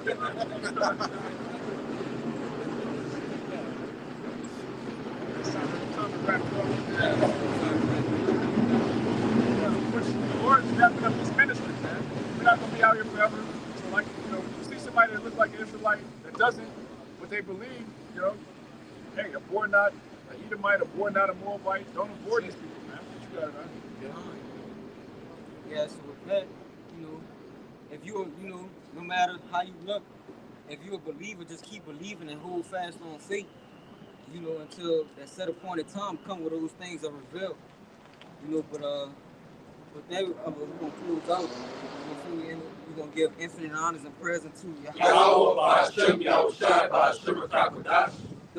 the elders and apostles of Great Millstone. And peace and blessings to the argument across the four corners pushing his work. With that, I'm going to say Bible ball, a Bible ball, a Bible ball, a Bible ball, a Bible ball, a Bible ball, a Bible ball. Kwame Asherah, Shalom.